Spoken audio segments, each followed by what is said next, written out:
Yeah, I mean, I think in a world of climate emergency, we've got a climate crisis on our hands. The world's heating up pretty damn fast. There's massive events all over the planet.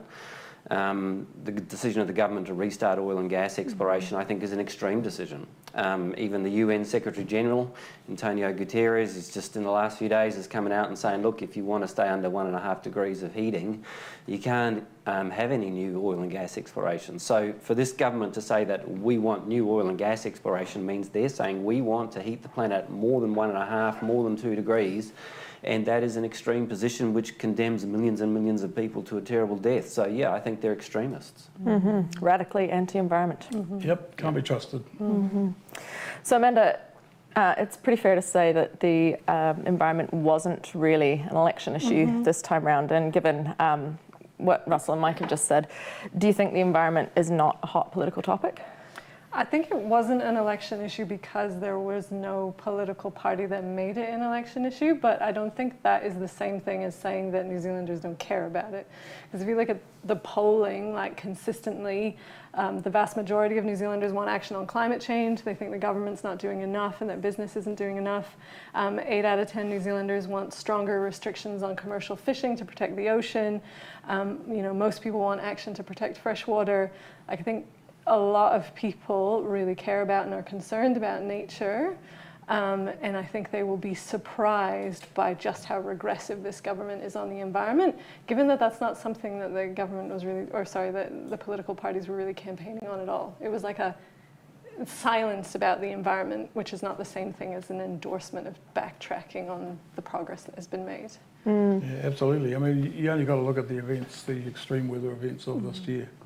And the Cyclone Hale, Cyclone Gabriel, and the Auckland anniversary flood event. And you go to any of those communities and ask them what they think about the climate emergency, and they're absolutely clear.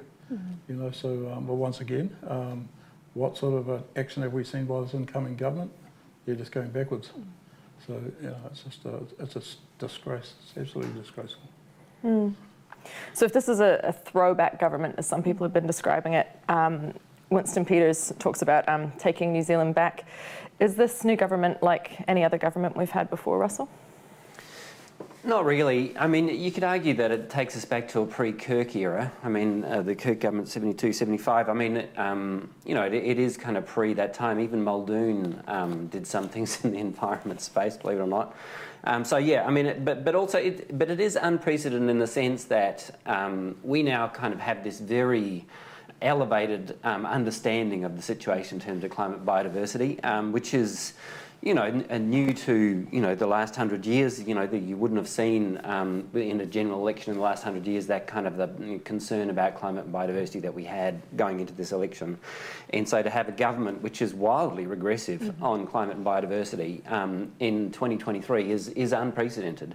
And I mean, part of what just to reflect on what Amanda said as well about that one of the issues with the election was the Green Party chose not to campaign on climate. Now, you can kind of understand why they did that in the sense they didn't think there was any votes in it. I don't think they're right, but that was the decision they made, right? The problem with that is that it meant that climate, if it wasn't really a major issue because there was no party really pushing it. Normally you could rely on the Green Party to push it. So that left this vacuum. And to the extent that it was talked about in the election, it was the right-wing parties talking about rolling back stuff. So it just didn't get a lot of traction in the election campaign. And the nature of an election campaign is it's the political parties that dominate the space. It's not the NGOs. We do our best, but it's the political parties. So if they don't speak about these kinds of issues, then they won't really get up there. So that, I think, did create a problem. And I think all of us need to reflect on that decision by the Green Party to do that. Also, Labor as well, obviously, didn't do much on it. But, here we are, 2023, we've got a government which is unbelievably regressive on climate.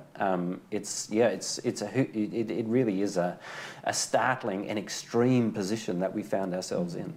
So, Russell, in the absence of good governance, what do we do? Well, I mean, I think we know, that we're campaigners, and so, we understand about mobilising people power. Like, remember when John Key and Jerry Brownlee tried to mine the national parks? They eventually had to back down on that. And there was a series of different kinds of decisions that they had to back down on because of public mobilisation and public pressure. They're also going to come under pressure overseas. You know, even some of the free trade agreements like the EU one has climate provisions in it now. And so they're going to be under a bit of pressure there. And of course, the big exporting companies are going to feel it as well. Fonterra, you know, it likes to tell the world how green it is, right? And so I think they're going to face a certain amount of pressure as well. But, you know, I mean, we're all campaigners, no doubt the people watching this are campaigners. So, you know, we know how to mobilise people power to actually make fewer bad things happen, but also build support for good things. So do you think we give too much power away to politicians by expecting them to do the right thing? I mean, the scientific consensus is clear, right?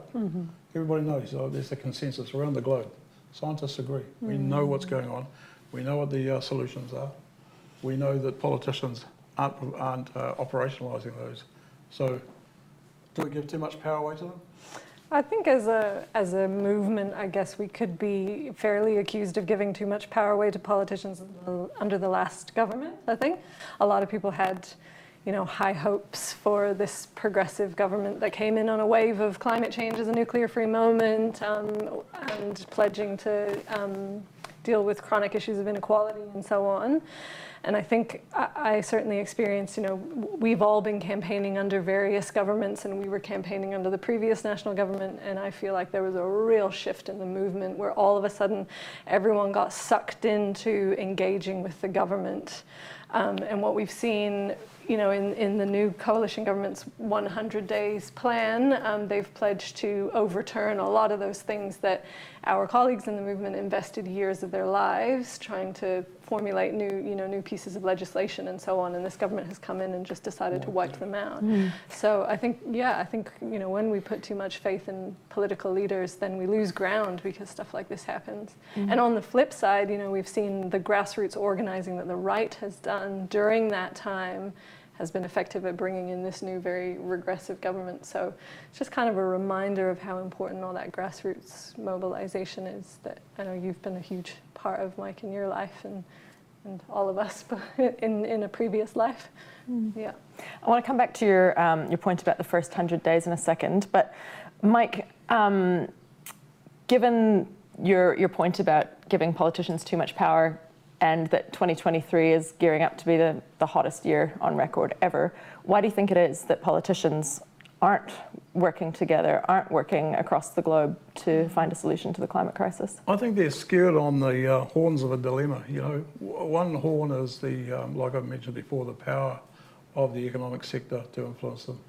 The other horn of the dilemma is their fear of a public backlash, and they're wanting to go softly and take the public with them, and all the rest of it. This is a crisis. We need strong and affirmative leadership that's not scared to do what's required. So because of that situation, that paralysis at a political level, I believe that we need to depoliticise the climate issue. It's not, the government's not safe hands for major crises like that. I'd like to see, for example, that the major policy directions be set by the scientific community and technicians, you know, who can rapidly form a consensus on the problem and the solutions, and then that we strip that power away from the government and we put it in the hands of technicians who come up with those types of solutions. I mean, it's a crisis. You don't, you know, democracy fails and those types of things. If we were at war, which we kind of are, we're at war with ourselves, we wouldn't prosecute that war by committee, would we? We wouldn't crowdsource the solutions. You know, you get the generals, the captains, and the rest of them. Sorry to use military analogies, but you know, you get the specialists to prosecute it. Likewise, the science, we don't crowdsource science.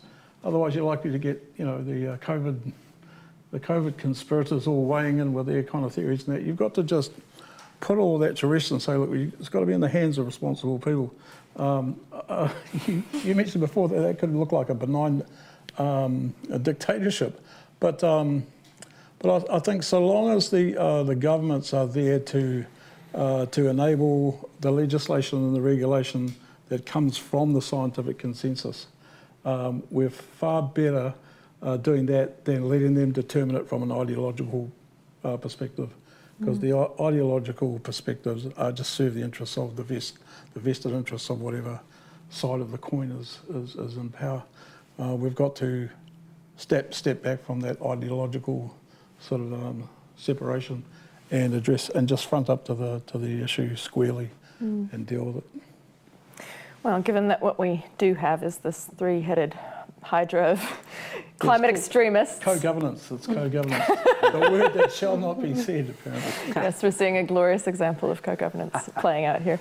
So given what we do have, Amanda, can you give us a bit of a rundown on what you think the highlights or lowlights of the first 100 days and beyond of this government might look like? I mean, if you look at the 100 Days Plan, or if you read the coalition agreements between New Zealand First and National or ACT and National, a lot of it is just about undoing, so rolling back a lot of things that the previous government did.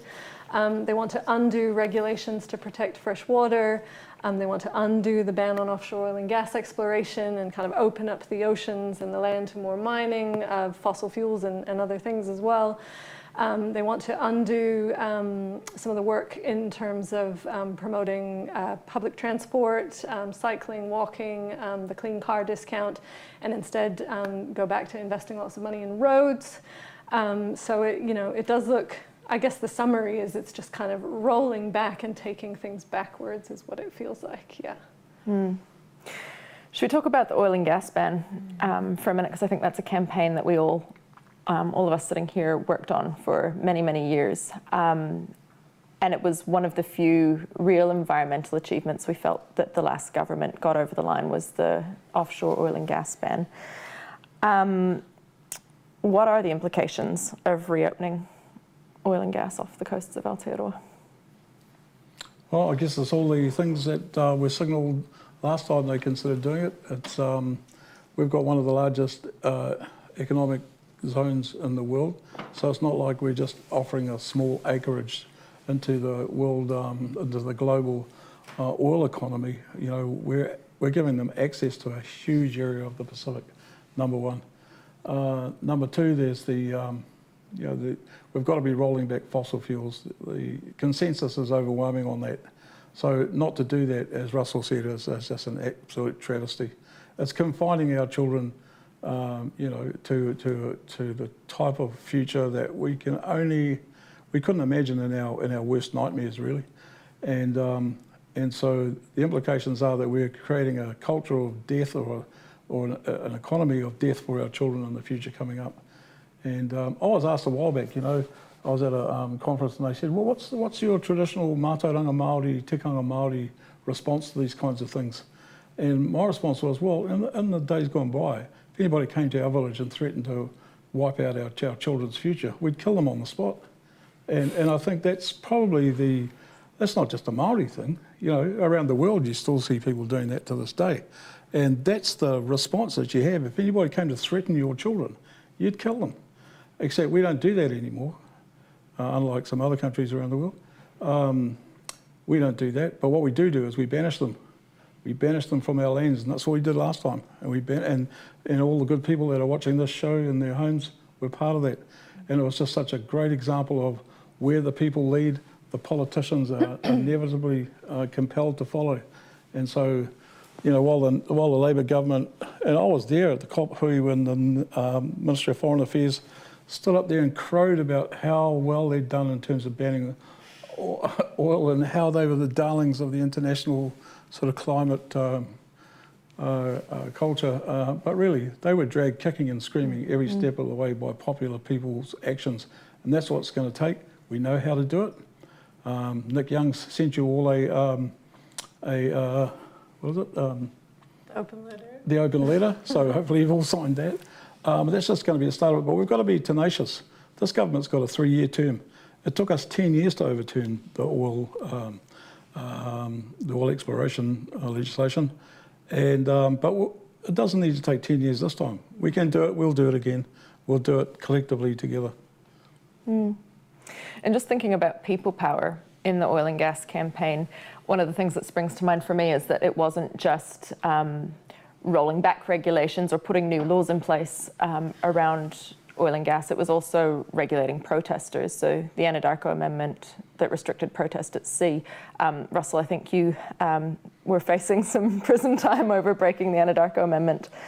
And And recently, we've had Shell suing Greenpeace over oil protest.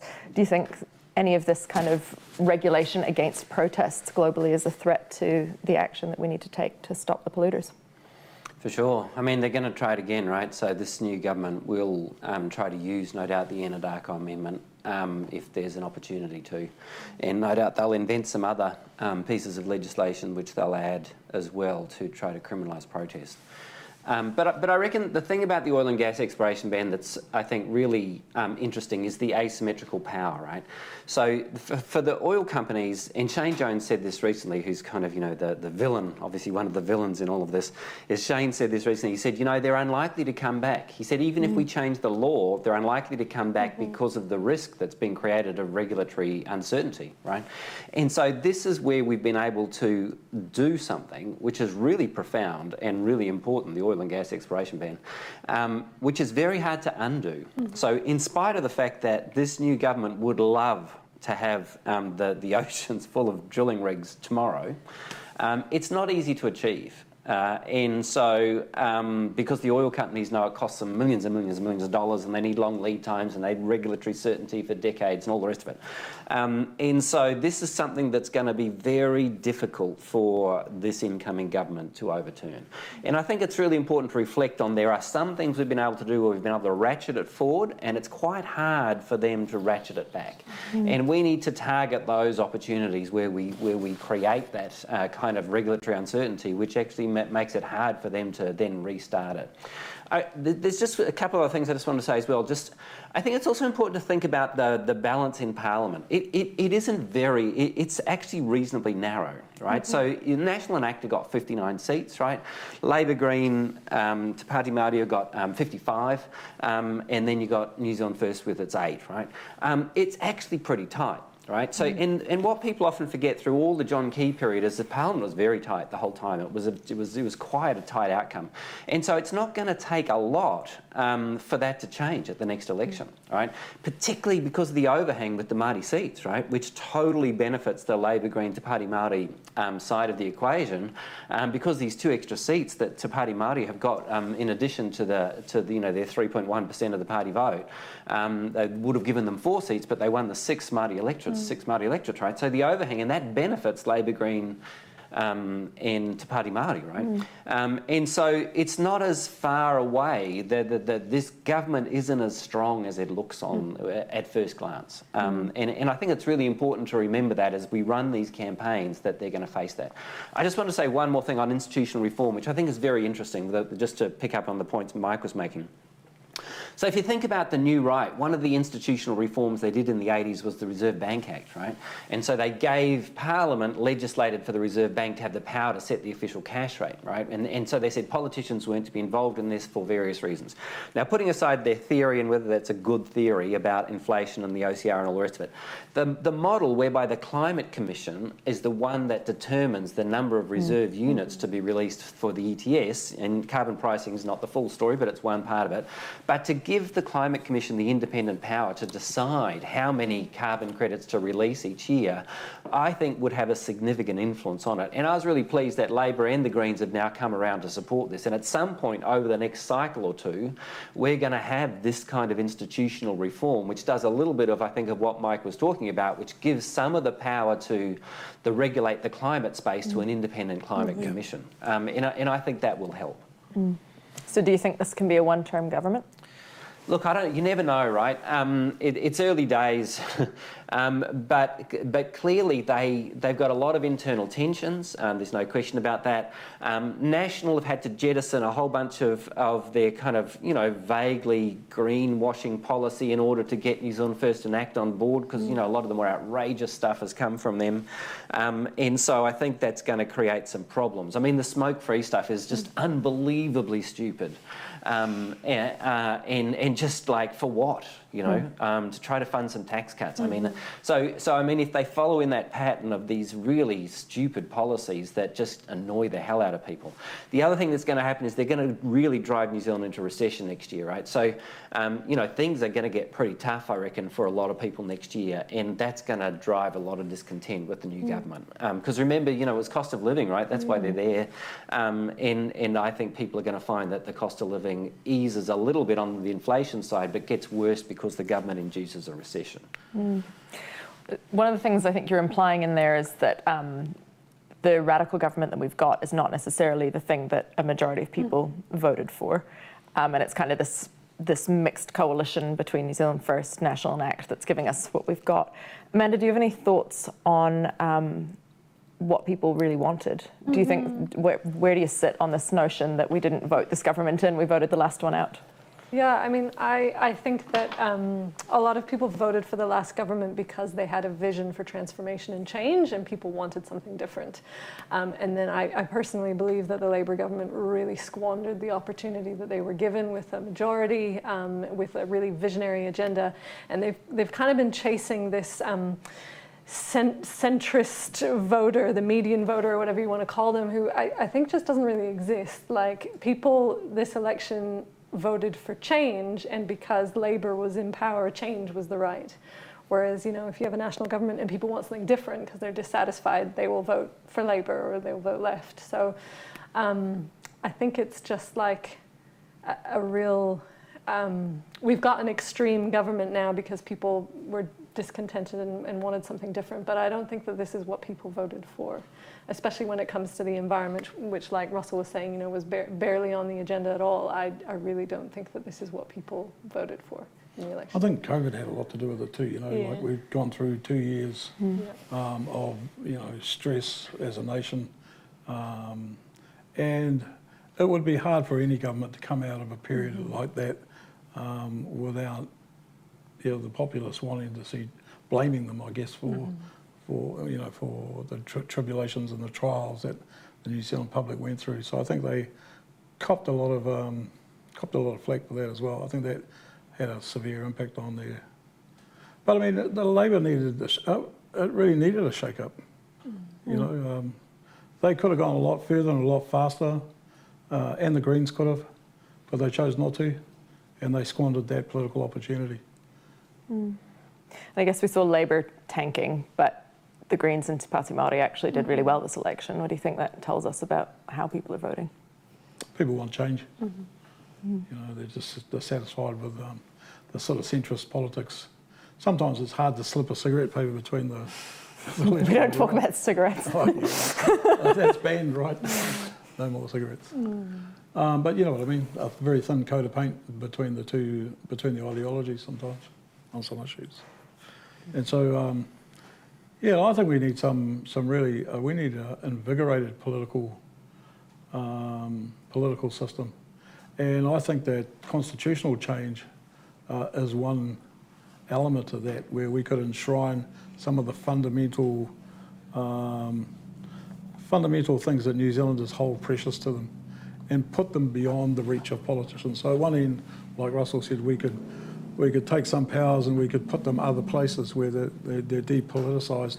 Equally, we could take some other powers away from the government and enshrine them constitutionally to say, well, we don't trust you politicians to deal with ethnic issues, for example, in this country, because they will unashamedly play the race card, you know, and they've done that in this last election, and I think it's worked very well for them.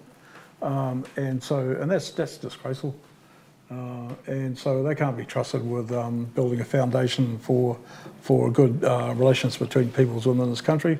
I mean, I heard you ask the question, you know, what was achieved, what have you seen in the first 100 days? Well, I've seen Māoris rising up from one end of the country to the other, you know, and that's in the first, sort of, I don't know, first 20 days, let alone the first 100 days, and that's likely to be a campaign that accelerates over time over the next 3 years.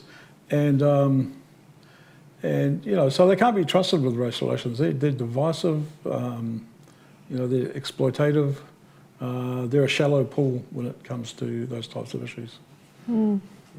So we talked a bit about voters and the various political parties. We haven't really touched on corporates in this. I guess that's the other power at play in this. We had Acton National with way more spend behind their social media, for example.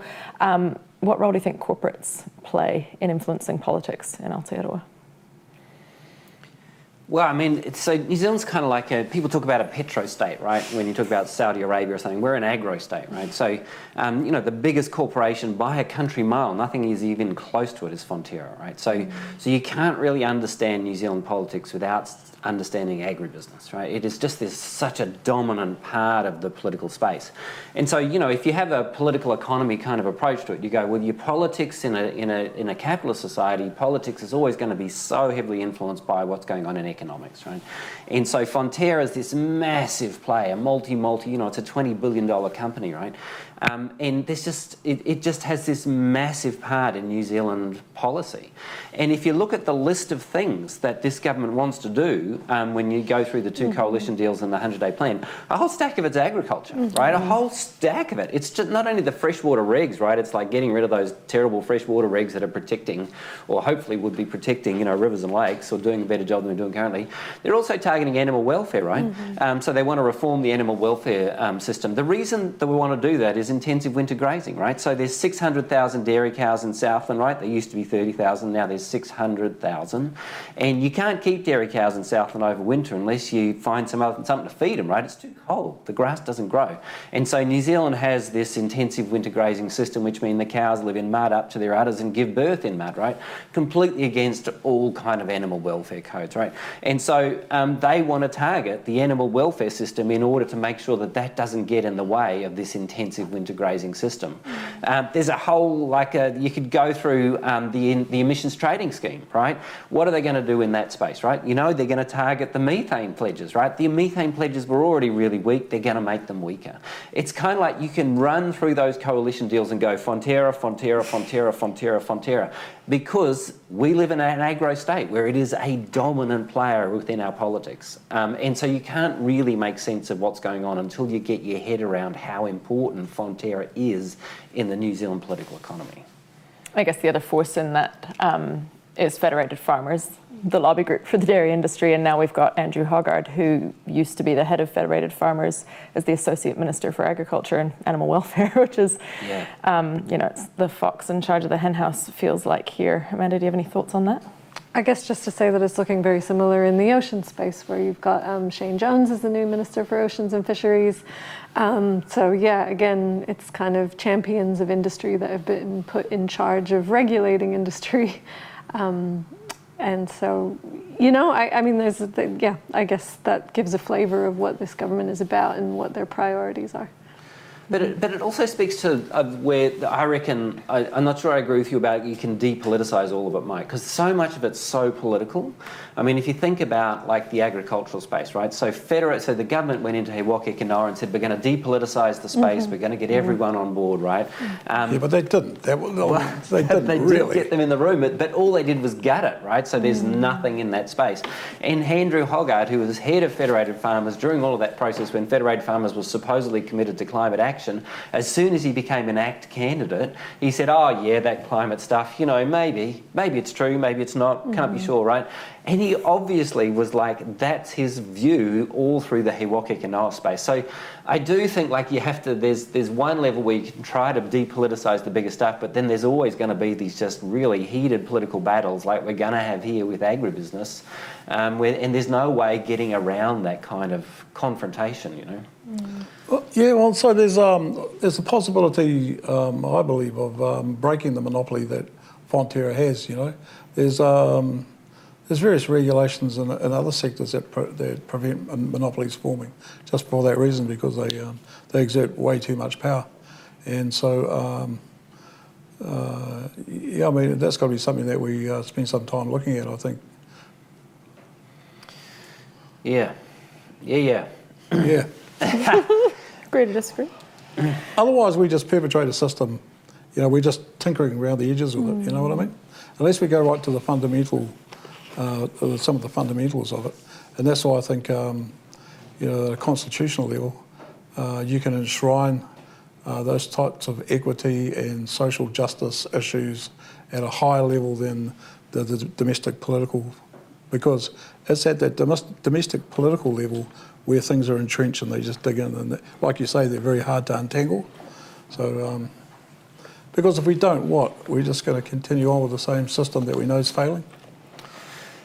Well, maybe, but you think about the campaigns that have been successful in the past, like getting lead out of petrol, something like that, just to pick, it's small, obviously not like climate change, but, that went through this intense conflict with the oil industry, and eventually we won, right? And the oil industry was forced to take lead out of petrol, even though they totally opposed it, said it would be the end of the world, we'd have to live in caves, all the usual things they say. And so, there is also a pathway that goes through heated conflict, like with the oil and gas exploration ban, where we won it in the end, Yep. So I think that plays a key part of it as well, right? I guess it's the systemic changes, and I know they're the most difficult. How do you change an economic system?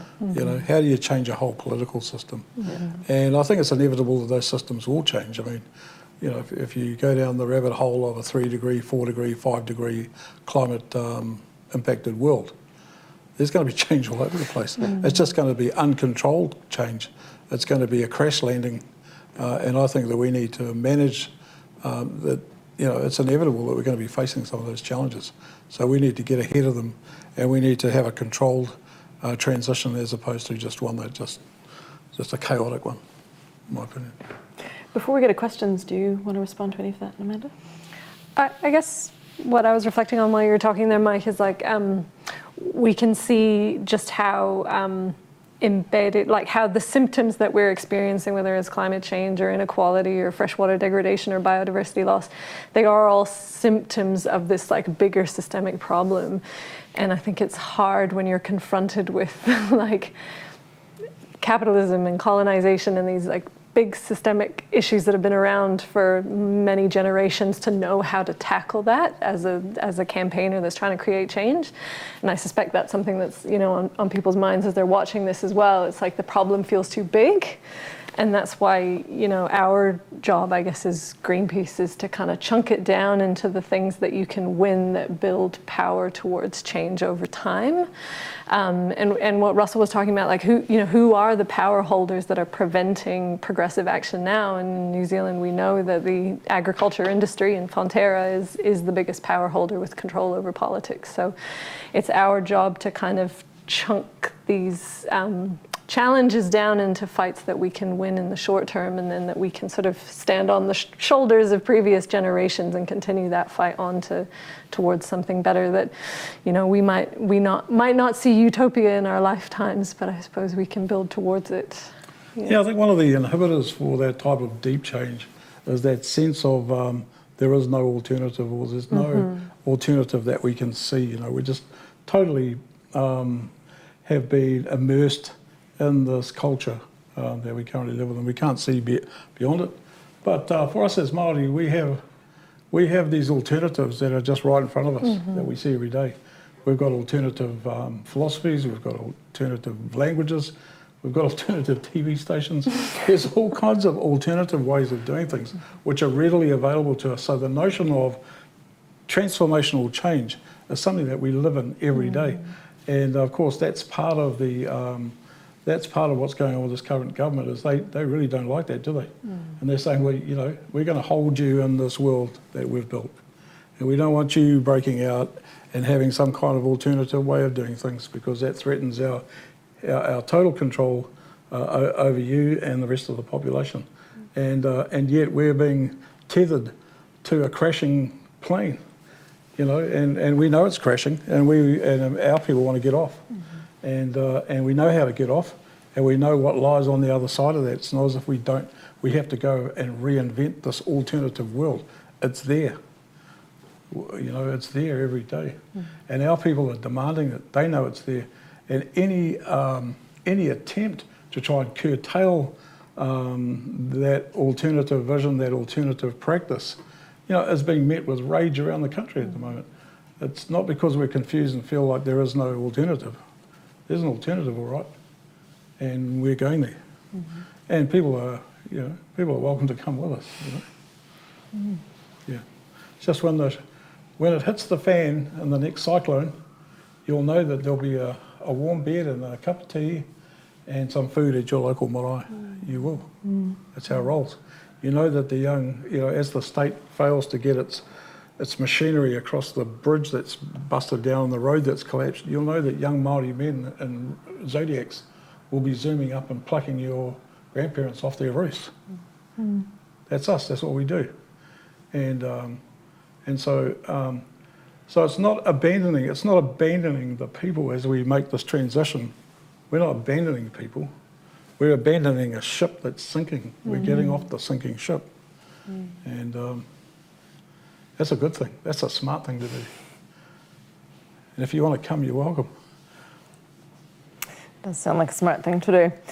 We're going to go to some questions from the audience now. So we have a question here from Bevan, who asks, should the Greens go with whichever major party gains the most votes for the sake of the environment? It would be better than the present combination of parties. What do you all think? I have a controversial opinion on this. Oh, tell us. So I was thinking about this when we didn't quite know what the next coalition government was going to be, when things were a little bit up in the air. And at first I thought, if the Greens can go with National to keep out some of the more radical elements, then that's a good thing. But then I reflected on it and realized that, as Russell was saying earlier, the Greens didn't make climate change an election issue this time around. And I think part of that was because, once you've been in government and you've had a minister for climate change, and you've been responsible for that portfolio, like, you can't really campaign against what you've achieved, right? So you have to validate what you've achieved in your term. And so my fear, I guess, is that if the Greens went with National, then there wouldn't be anybody being more radical than the Greens on climate change and environment issues the next time an election comes up. And so we'd always have to kind of settle for this compromise and incrementalism. So I guess my perhaps controversial opinion is that I think, a bit of time for the progressive movement to kind of find itself and become, pick up the kind of radical policies that we need to challenge the current government, and then kind of come in and bring those policies in, might be a more effective way to get change than that kind of slow incrementalism. Especially if we have a one-term government. Yeah. Russell, maybe, what do you think? Yeah, maybe you guys have different thoughts. Oh, look, I won't get into it. I tell you what's interesting is that the thing that National have kept is the Zero Carbon Act. And the thing that they're getting rid of are the specific policies that actually do stuff. Or that they're trying to get rid of, right? So that's like the oil and gas exploration ban, it's the clean car discount, it's the freshwater regs, it's presumably they'll target the cap on fertiliser. I think that speaks to the problem of the Greens putting so much time and energy into the Zero Carbon Act. Because if National are so, if they're happy to live with this thing, then maybe it's not very effective. And so I think that there does need to be a reassessment of the strategy of the Greens over the last 6 years for totally investing all their political capital in that particular piece of law.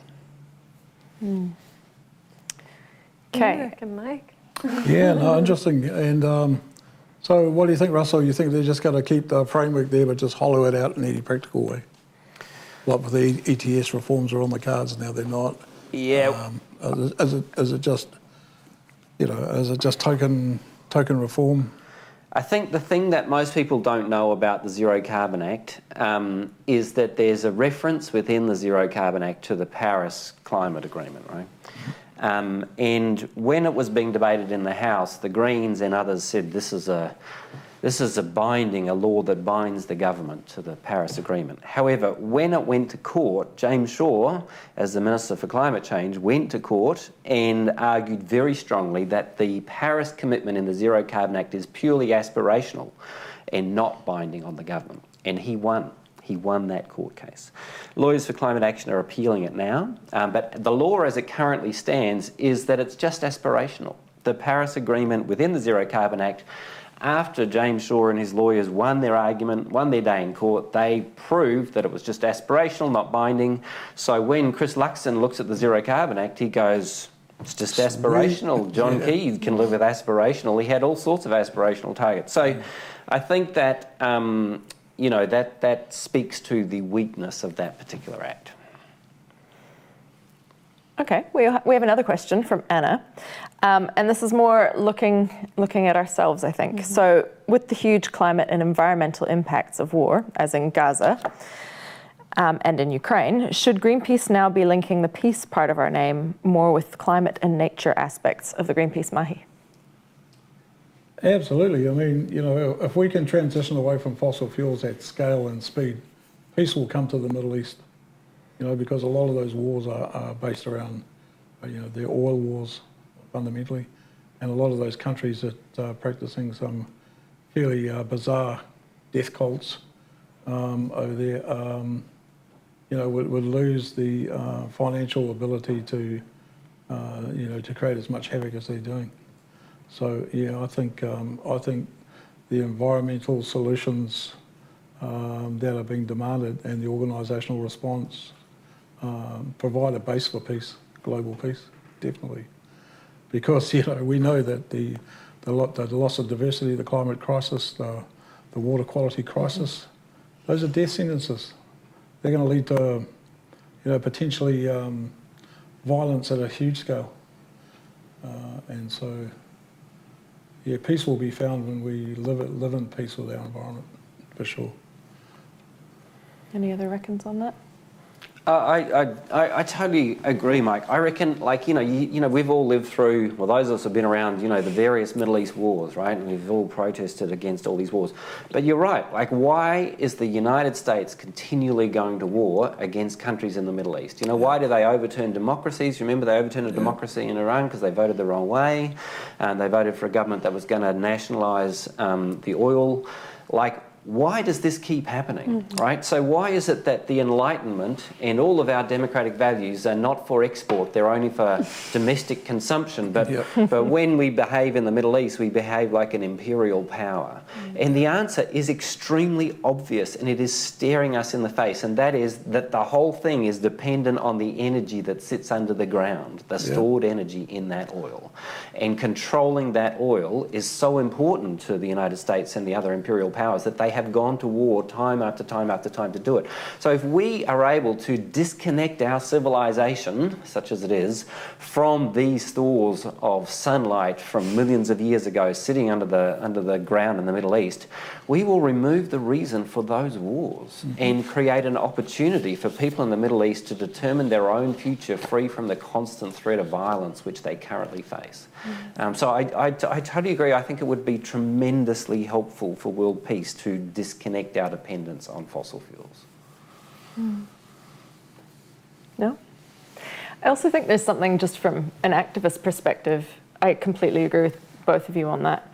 But I also think with the current wars going on, so Palestine and Ukraine, that we can be environmentalists that care about peace without having to find the environmental impacts in there too. I think we know that peace and justice are interlinked, and there doesn't always have to be some grand environmental damage at the heart of a conflict for us to care and to be active and to stand as strong allies. So I also think that's really important for us personally as people who are active on progressive issues. Well, I'm going to say something that might be a little bit controversial for some people, but monotheism is at the root of a lot of problems. This concept that there's only one God, and it just happens to be our God.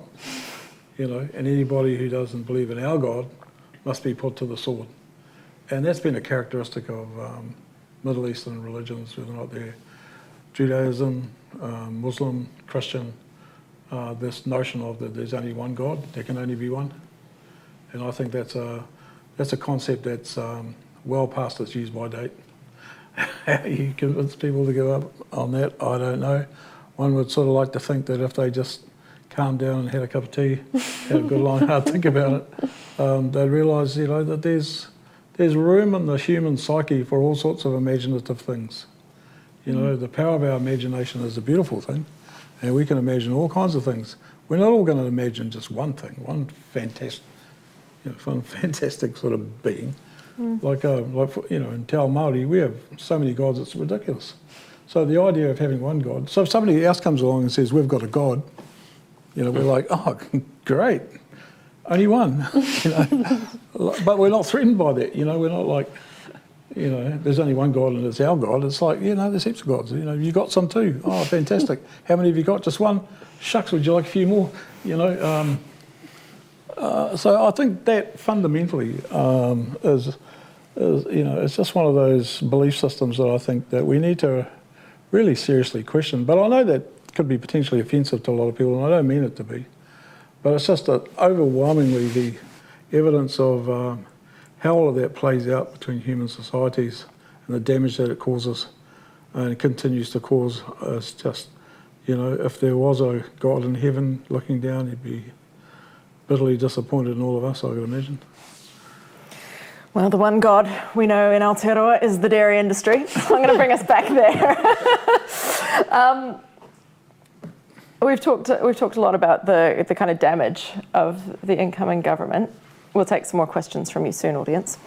Are there any positives from this new government that we've got in there? Yeah, everybody's waking up. Like we've got a fight on our hands. I think we've been sleepwalking off the climate cliff. You know, now people have realised, oh my God, you know, is this what's coming out of the darkness at us?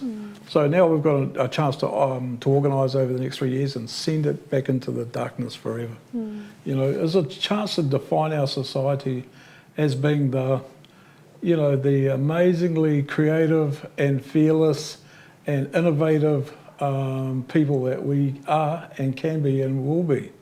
And that's going to lift us all together and out of the mess that we're in. By going the way that we're going, we're just sinking down, you know. So I think it's, I put it to some friends the other day, it's, you know, for the last few years we've been getting kicked in the goalies by a slipper. But now they've taken the slipper off and they've put the boot on. So now we really know, you know, we really know what's going on now. There's no disguising it between, you know, behind some kind of nuanced ad man, crowdsourced, you know, like, what is it, those groups, anyway, focus group sort of messaging, you know, and the messaging is all groomed for political outcomes. You know, it's just bullshit. It's such a fake, it's just a fake and insulting way that politicians treat the population of this country. Now I think some of that mist is starting to rise, and we're starting to see that what's happening politically for what it really is. And so that's a great thing. I think that's a consciousness lifting thing. Yeah. I reckon it's also going to be a great opportunity for alliance building. So I think we're going to see, you know, like between all the different groups, like the environment movement, Te Ao Māori, you know, already kind of out on the streets. You're going to see a bunch of social justice groups, including the unions, are going to come to life. I mean, I think that we need to really, I think, be quite proactive about building alliances amongst those groups and others, no doubt, because we just do have a lot in common. And it's often, you know, people talk about a negative identity, right? And it is like we're all against something, right? And so that can help create a unity, right? And so one of the things that happens in campaigning when, you know, the government has just put out a list of all the people it's going to attack, right? Which is very long, right? There's a very large number of different kind of groups that it's planning to attack, and it's just written it all out on paper. And so I do think that all of those groups need to look at each other and go, well, actually, we need to have each other's backs, because it's not just you and me. It's like stacks of us, you know, whether you care about your local river or whether you care about, you know, fair pay agreements or whatever. I mean, you know, the Māori language, you know, you name it, it's all on the chopping block from this government.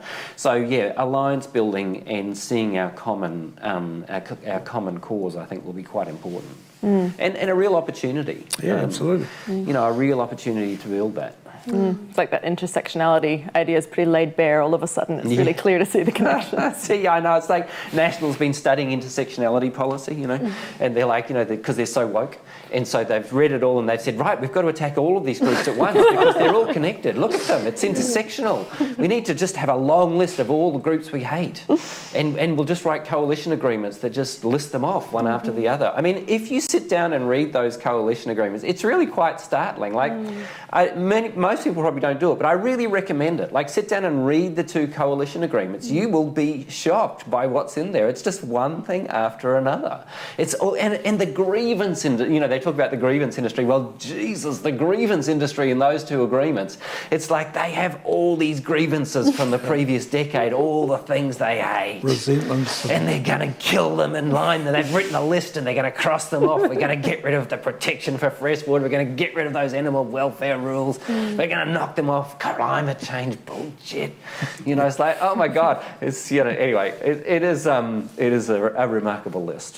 One of the things I think we've got to be careful about though is that I think we've seen the emergence of right-wing governments right across the globe in the last 10 years or so, and potentially that's got something to do with the fact that things are getting harder and people tend to gravitate towards the old school dictatorial, old guard, authoritarian type of leadership. We're going to get tough on everything, but I think it would be a mistake because I think the right wing, or certainly right wing action groups, like to promote fights or civil dysfunction within societies, because if they can get people falling off the fence, either one way or another, through that conflict, I think they believe that more people will fall off on the conservative side of the fence than they will on a progressive side of the fence. So it's a useful organising tactic, and we've seen that across America. We've seen political agitators like Steve Bannon and others travel around the world trying to create discord, social discord. So I think we've got to be careful not to get sucked into that. We've got to keep it positive. We've got to keep it visionary. We've got to keep uplifting. We don't fall into the trenches that they're trying to drive us into. We've just got to be better than that. We've got to take the higher ground, the higher moral ground, and so I think that's the way to beat that, or to avoid that kind of trap. But it comes down to getting close to people that you trust, and we all ask yourself, do you trust the current corrupt politicians? And if you don't, if the answer to that is no, well then who is it that you do trust? And it might not be that you agree on everything, but if you agree on enough points, so I think that's what it comes down to. I trust you guys. I wouldn't be sitting here if I didn't. And so I think we've got to build healthy relationships based on trust. Amanda?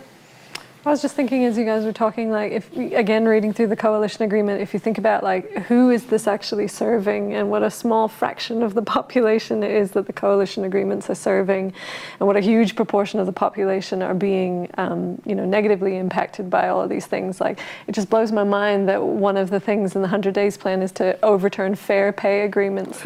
Who could argue with fair pay as a concept, Yeah.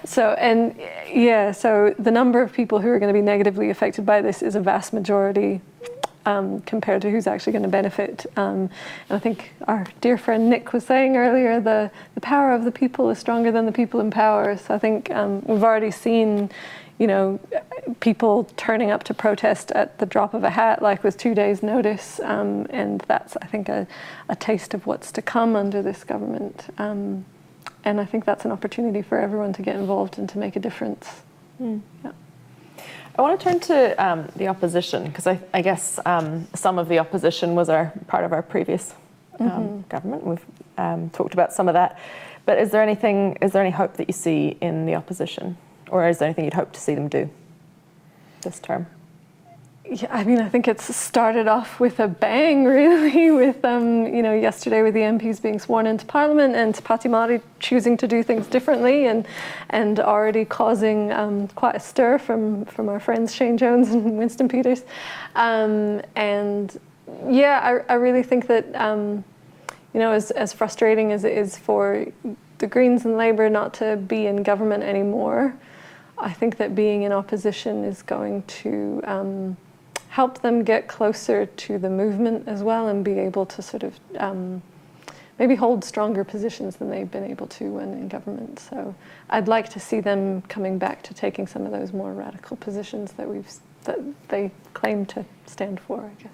Less radical positions when it comes to saving the planet. Let's be clear on that. Yeah, that's right. Just as Mike was saying, scientifically robust positions. Yeah.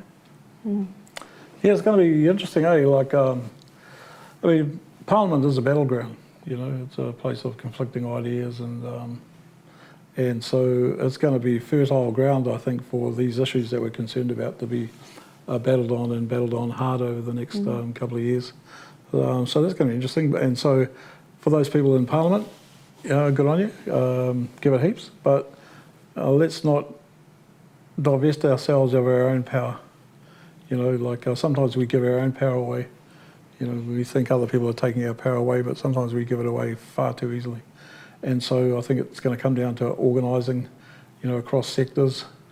Like both of you talked about fair pay, so I think the union movement needs to, well, obviously will stand up and will start focusing on the things that concern them, and equally, you know, across the different sectors, whether it's health or language or any other issues. But we've got to build I think a starting line in which we can all walk up to, you know, and solidarity is going to be the key to making that you know, an irresistible force that plays out in 3 years' time in the next election.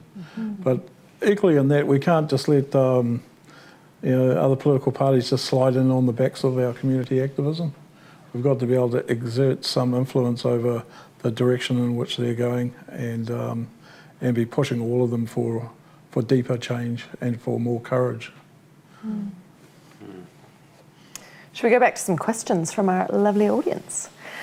There's a question here from Mary Beth that reads, what about a campaign to do short, sharp, rolling boycotts targeting environmentally damaging products like cow milk, like meat, like petrol, and others to show that consumers can affect profits? What do you reckons? Do you have reckons on that? I feel like you would have reckons on that. Oh, the question has been questioning. Yeah, my reckons on that. I think I tend to feel more concerned about seeing ourselves as consumers than as people with power. So my tendency is not so much to go towards using our consumer power, but to using our people power. I think it's a more direct route. So I would really like to see us kind of targeting who's producing those products rather than the supermarkets selling them. That's where I tend to, my energy goes. Yeah. Me, I'd like to see the supermarkets get a bit of a serve, you know. They've got a monopoly on food retailing, and I was in the shop the other day, and I think we bought 2 paper bags worth of food, and it was like $150. It was just, I couldn't believe it. And so there's a lot of families in the area that I come from that can't do that. We're continuously seeing people presenting at the checkout counters, and they've just got just the bare minimum to keep their families alive. And so I think the supermarkets do need a bit of a shake-up. But equally, I'd like to see alternative food distribution systems going. Back in the 70s, we started off food cooperatives all over Auckland, and we were supplying food to hundreds of people that was purchased cheaply. We ended up going out and growing food to supply those. And so, you know, more self-reliance out in communities, but that doesn't get the you know, that doesn't get the supermarkets off the hook. And so that's an area that really does need shaking up, in my opinion. I guess the issue with food production, and particularly dairy in Aotearoa, is we're a very small market for the likes of Fonterra. Most of the milk that we produce is sent overseas, and we talk about food. It's not food. We're sending milk powder that's made into chocolate bars, predominantly. I mean, other things too. But we're sending milk powder overseas. And so I'm not sure that our consumer power is that powerful here in Aotearoa when it comes to dairy, which is our biggest single polluting industry. Yeah, I guess that's got to have a sort of a global element to it, to be truly effective. Maybe we need our colleagues in China and Germany and other importing nations to start demanding their supermarkets don't supply New Zealand milk. Yep, that's certainly where Fonterra is vulnerable. There's no question. I mean, it's export markets. Yeah, and they play on clean, green, and safe. That's the brand. So that is where I'm sure part of the change is going to be driven from. It's a good thing about being part of a global environment NGO. It is. It certainly is. Okay, here's another one. This is from Paul. Thank you, Paul. We've got, how does Greenpeace build a strong nationwide messaging system in line with climate science, a megaphone to the masses? I think what that question is saying is how do we get our message out there to all of the people? Algorithms? AI? Yeah, I mean, I think Nick Young. Nick Young. Nick Young. Nick Young from Greenpeace. Check him out on Twitter. I think maybe I'm misinterpreting this, but I wonder if what's kind of embedded in that question is this idea that sort of if more people just knew about it, then they would do something about it. And I think that's something that as campaigners, I feel like we have a lot of knowledge. We know a lot of stuff about the world, and we have this tendency to just like want to, transplant our brains into everybody else's brains so that if only they knew, the world would be a better place. But unfortunately, that's not really how it works, because I guess people are bombarded with all sorts of information from all over the place, all the time, everywhere, and the ability for Greenpeace to make its message heard, we're just one little voice in a chorus of information that people are being exposed to all the time. The point I'm trying to make is, I think what we need to do is to pick the issues that we know really resonate with people and that connect with what they care about, like with a broad spectrum of people care about, and fight hard on that, rather than trying to kind of educate everybody about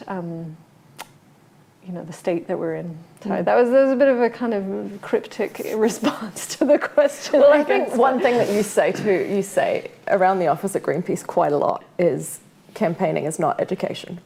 And you say that a lot. Yeah, and I guess it's like education is trying to sort of broaden people's awareness of the world, but what we're doing when we're campaigning is kind of narrowing it down to fights that we know we can win. So, if we know that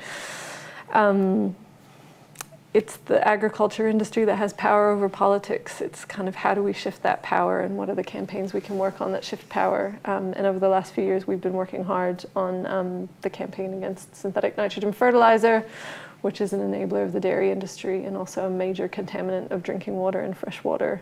And that has a lot of resonance with people, and is something people really care about for a multitude of reasons. And that's why we work on it, rather than trying to explain everything, I guess, and trying to get enough of people's attention to know all of the things that are going on in the world.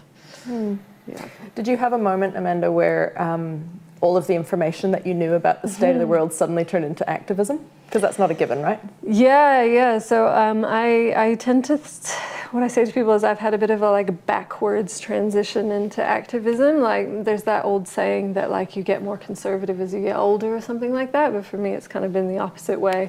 I was pretty conservative when I was younger, come from a very conservative family, and was very convinced in my early 20s that the economy is kind of sacrosanct, and we just need to figure out a way to make the environment work within the economy. And so that's why I did a degree in ecological economics. That's why I worked in kind of corporate social responsibility type stuff. And then just over time came to the conclusion that people who are benefiting from this system are not actually interested in changing it. A lot of it is just kind of greenwash. And I felt like my job was being a PR agency for big companies, and I wasn't into that, so then I reluctantly became an activist. And I still feel uncomfortable in those shoes, but it's becoming more comfortable. And so you're a pretty solid activist, Amanda. Russell, do you feel like you have more power as an activist than when you were in Parliament, or what's the relationship there? I don't know. I don't know the answer to that, actually. I mean, Your feelings about it? Tell us your feelings. But I just want to say something about information or the battle of ideas. The battle of ideas, I think, is critical. And so, if you think of a node in a network, right? So that's how I think of Greenpeace, right? It's a node in a network which is super connected, right? And so part of our job, or Nick's job, really, is to have consistent messaging and information going out through that node in that network. And we've got to build a big node and be really connected, right? That's really essential. However, it's not enough, right? It's a necessary but not sufficient condition. And so we also need to do stuff in real life. And so the oil and gas campaign was a classic example. It involved all of these in real life disruptions to the status quo and business as usual. Well, you know, I swam in front of one of them big ships. We, other people did as well. We had, we disrupted OMV's operations in New Plymouth and all that kind of stuff. OMV went on the record saying we can't continue to operate like this if they keep disrupting our work, you know. So I do think like there is a real place for in real life action. And the information stuff is necessary, but it's not sufficient. We've got to convert it in real life. In terms of your question about like working in Parliament versus being an activist, they're just different places. Like I think people can operate in all sorts of different places, and I try not to be judgmental about where people are working. I can see there's good people in lots of places. There's even good people in corporations, of course, all over the place. We know that are trying to do the right thing, and you got to earn a living. Like people have to pay the bills. Like you can't blame people for paying the bills, right? So people try to do good things in different places, and I try to be generous about all the different places that people work and try to do good stuff. Where I get less generous is where people have real opportunities to make a difference and they don't. And you see too much of that in politics, right? People who really could do something, who have an opportunity. We had a Labor government that had a majority, right, that chose to do bugger all with that majority. You know, Norman Kirk would have been spinning in his grave, right? It's like, yeah, he did all this stuff in the space of a couple of years, you know. Gough Whitlam was the same. Like, you know, so where you had the opportunity to make change, you have a responsibility to use that opportunity wherever it is you're operating, and to push it hard and to take some risks for you and your organisation in order to make change. And there's many places you can do that, and everyone will know their own particular situation where they could have pushed something harder or where they can take a bit of risk to make something happen. And that's what I think we're really responsible for. But there's many places you can do that. Well, one of the things that the previous Labor government did that was good was introducing the fertiliser cap. And that is one of the, I think, two big environmental wins that we think happened in the last term of government. And to tie that in with the conversation about information, so we recently launched the nitrates map that shows the nitrate contamination in people's drinking water around the country. And it feels like as Greenpeace, we're in a little bit of a battle of ideas with federated farmers on information and facts. Do you have any takes on that? Sure. Go on. It's just like I was watching that Neil deGrasse Tyson thing, you know, about lead in petrol. Sorry to bring that up again. And I know Neil's very controversial, various other reasons, so I won't get into that. But his story about the way that lead got taken out of petrol, it's a great episode. You can watch it on YouTube, whatever, right? And the science was a point of contest, right? So the oil companies mobilised all these scientists to come in and say, lead's fine, you can drink it in your tea, it's really good, all the rest of the bullshit, right? With your cigarettes. Yeah, with your cigarettes. And so, like, even science is a point of contestation. And so, like, that's one of the battles we're having with the feds at the moment, is they're kind of putting up all their science and blah, blah. And the thing about it is that once you realise that there's some really good peer-reviewed science about the dangers of nitrates, and of course there is also some quite, you know, other science that kind of says that there isn't a danger about it, you go, well, maybe we should take a precautionary approach to this thing. You know, if there's all these really big studies which show it causes colorectal cancer, maybe we should take a precautionary approach. And then it also, I think this is a great example of in real life campaigning. Going out and offering people water testing. I mean, what could be closer to your heart than the water that comes out of your tap that you give your kids, right? And so it's like, it's very visceral, right? This is what an environmental crisis looks like. When an industry contaminates the entire groundwater of half of the South Island, right? Because that's what they've done in Canterbury and particularly Canterbury and Southland. Like, they have contaminated, it is a landscape scale contamination, and you are one of those people who has to give your kids water from that contaminated landscape, a massive contamination event. That is a visceral thing. right? And it really, people then go, this environmental shit really matters. Like, it's not just them greenies complaining about it, like, because all of us greenies sitting in the cities, we got perfectly fine water, right?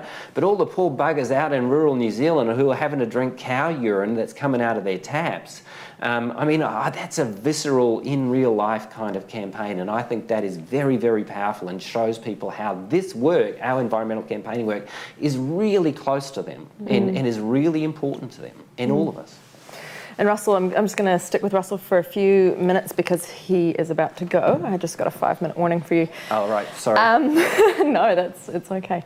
Do you want to talk a little bit about the fertiliser cap? Because I guess the fertiliser cap is one of the mechanisms that would prevent the pollution of rural people's drinking water, and this government is set to repeal that. So do you want to talk a bit about that? Sure.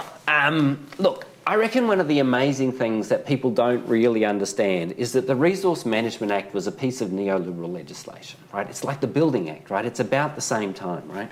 And the thing about the RMA that's neoliberal is it says you can't regulate what businesses do, you can only regulate their effects, right? So it was a bit like the Building Act. It says we don't tell people how to build houses, but if there's a problem with the house later, you can take the builder to court. 20 years later, try and find the builder to sue him for a leaky house. It didn't work, right, with the Building Act, because it just meant builders no longer build houses that kept the water out because it was cheaper not to. With the Resource Management Act, same thing, right? You can't have input controls, you can only have regulations around the effects, right? And with diffuse pollutants like nitrate, that doesn't work. Like, whose bit of nitrate is that? Whose NO3 in the stream that you find? Who's responsible for it? It comes from an entire catchment full of 30 agribusinesses, right? And so what we did with the FERT cap that was revolutionary was we got the government to agree to an input control, right? Absolutely revolutionary. It turned back the clock on the new right revolution on environmental regulation, right? And that's in the cabinet paper, right? And David Parker and Damien O'Connor admitted that in the paper that finally got on it. And Greenpeace was critical to this, right? And some of our people we know were very important in getting this thing online. But that was a piece of revolutionary thinking where we go, actually, we're going to regulate that business, and that business can't use more than this amount of nitrate per hectare per year in order to protect the entire groundwater and the catchment and all the rest of it, all the downstream stuff, because that's the best way to protect it. And so that is a very, very important and revolutionary change, right? I'm sure it will be a target of this government, right? No question about it. But we now know that this can be done, that we can have a different approach to environmental regulation. They're doing it all around the world, of course, on nitrates, because nitrates isn't just a pollution in New Zealand, a problem in New Zealand, it's a problem all around the world.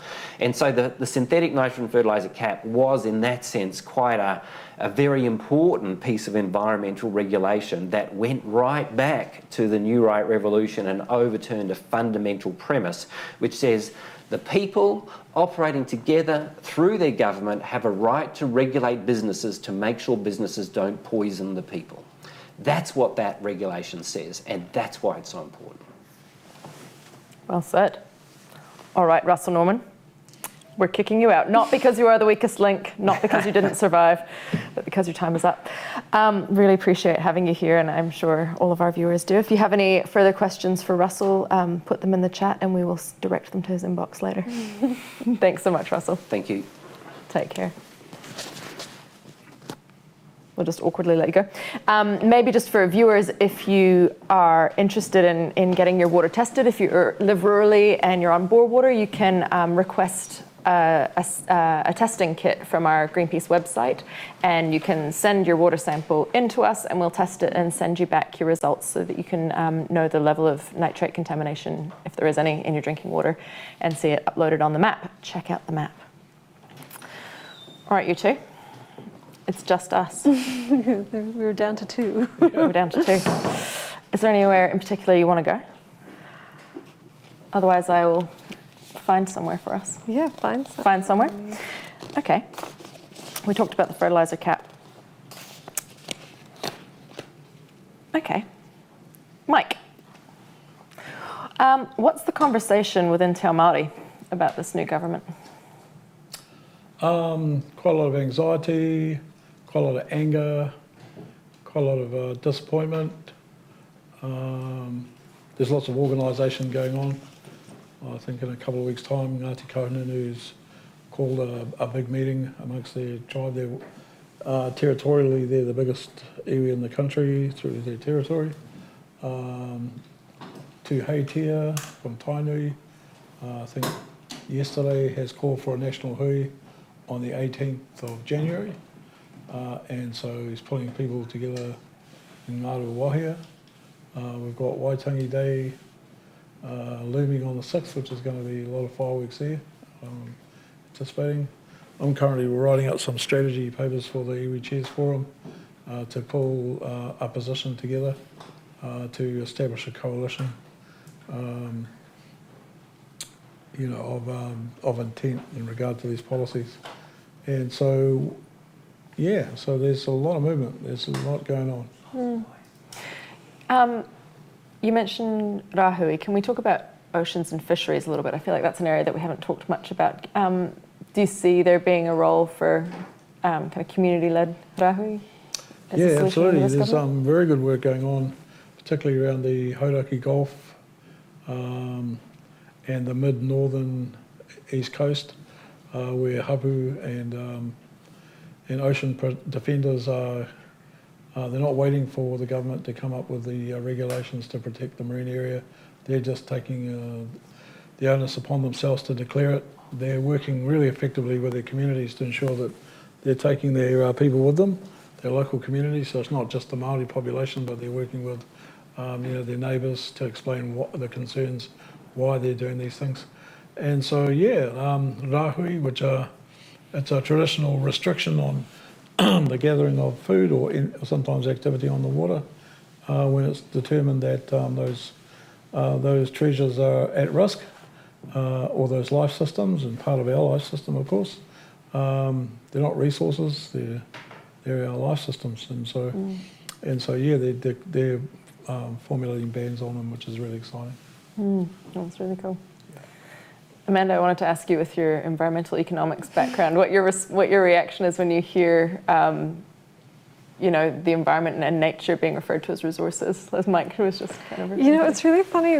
This has come up recently. I have a 2-year-old daughter who's in daycare, and they often talk about the kids exploring the natural resources, which just sounds like talking about coal or like minerals or something. We don't do that with kids anymore. But what they actually mean is obviously like exploring bits of nature, like leaves and soil and stuff, and they do a lot of that. But I guess it just is interesting how that wording, natural resources, which I feel like is a kind of deliberate frame,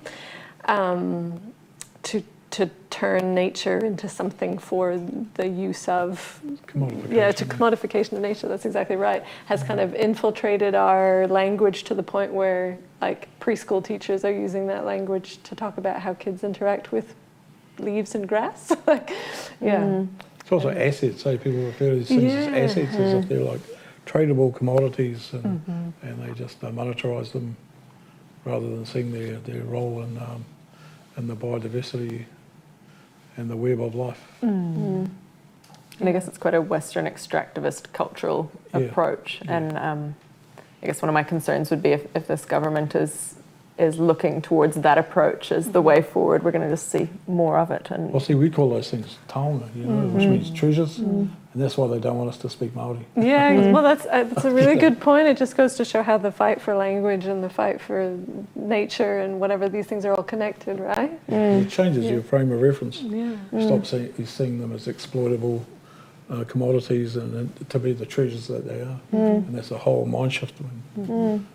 Yeah, the language we use as a movement will be quite important. Even just the framing around who's radical in a climate crisis. Is it the environmental activists, or is it the people trying to kill the planet? Yeah, good on you for pulling me up on that. I think that's absolutely right. It is this, this very radically right-wing government that's being extremist on its position on nature, because as Mike's been saying throughout, and the science is pretty much settled on this one, so it's very extremist to be advocating for more fossil fuel expansion in the middle of a climate crisis, for example.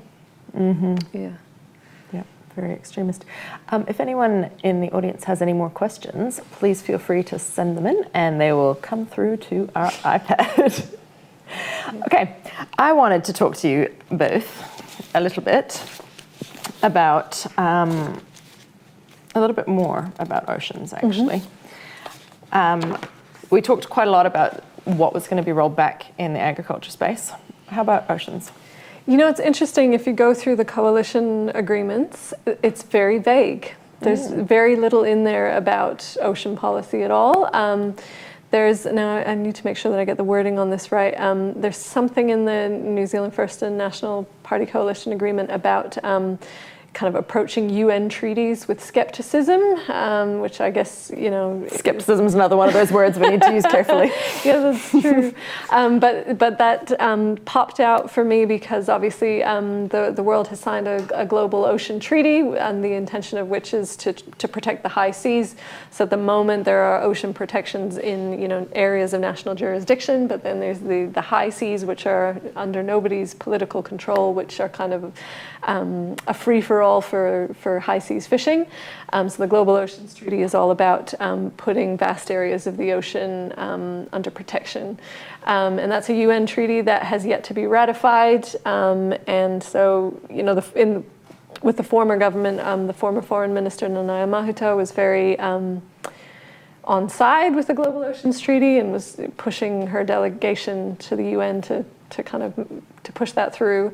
And now we obviously have Winston Peters as the new foreign minister, so I think we have some concerns around what that means for New Zealand's role in the Global Ocean Treaty and the ratification of that.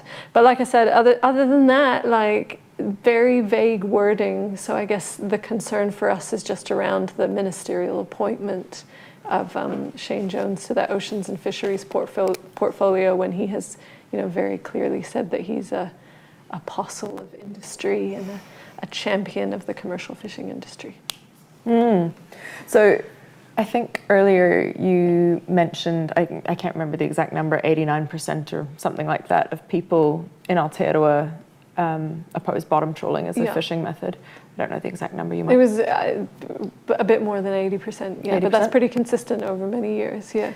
So if you had to guess, what do you think will go on for bottom trawling under this government?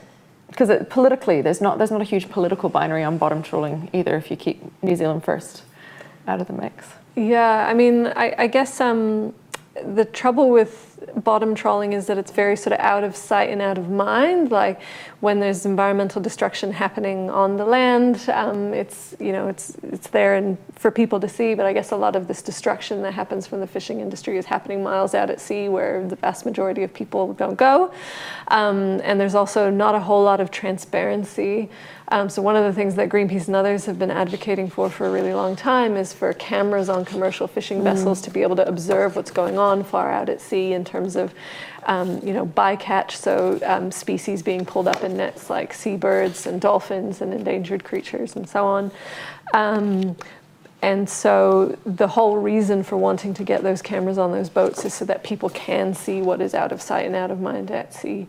So I guess the vast majority of people don't support destructive fishing. People want to protect the ocean and the life that lives within it. But at the moment, the commercial fishing industry is operating sort of, without that oversight. And so I guess that's our concern, is that under this new minister that gets to carry on unchecked.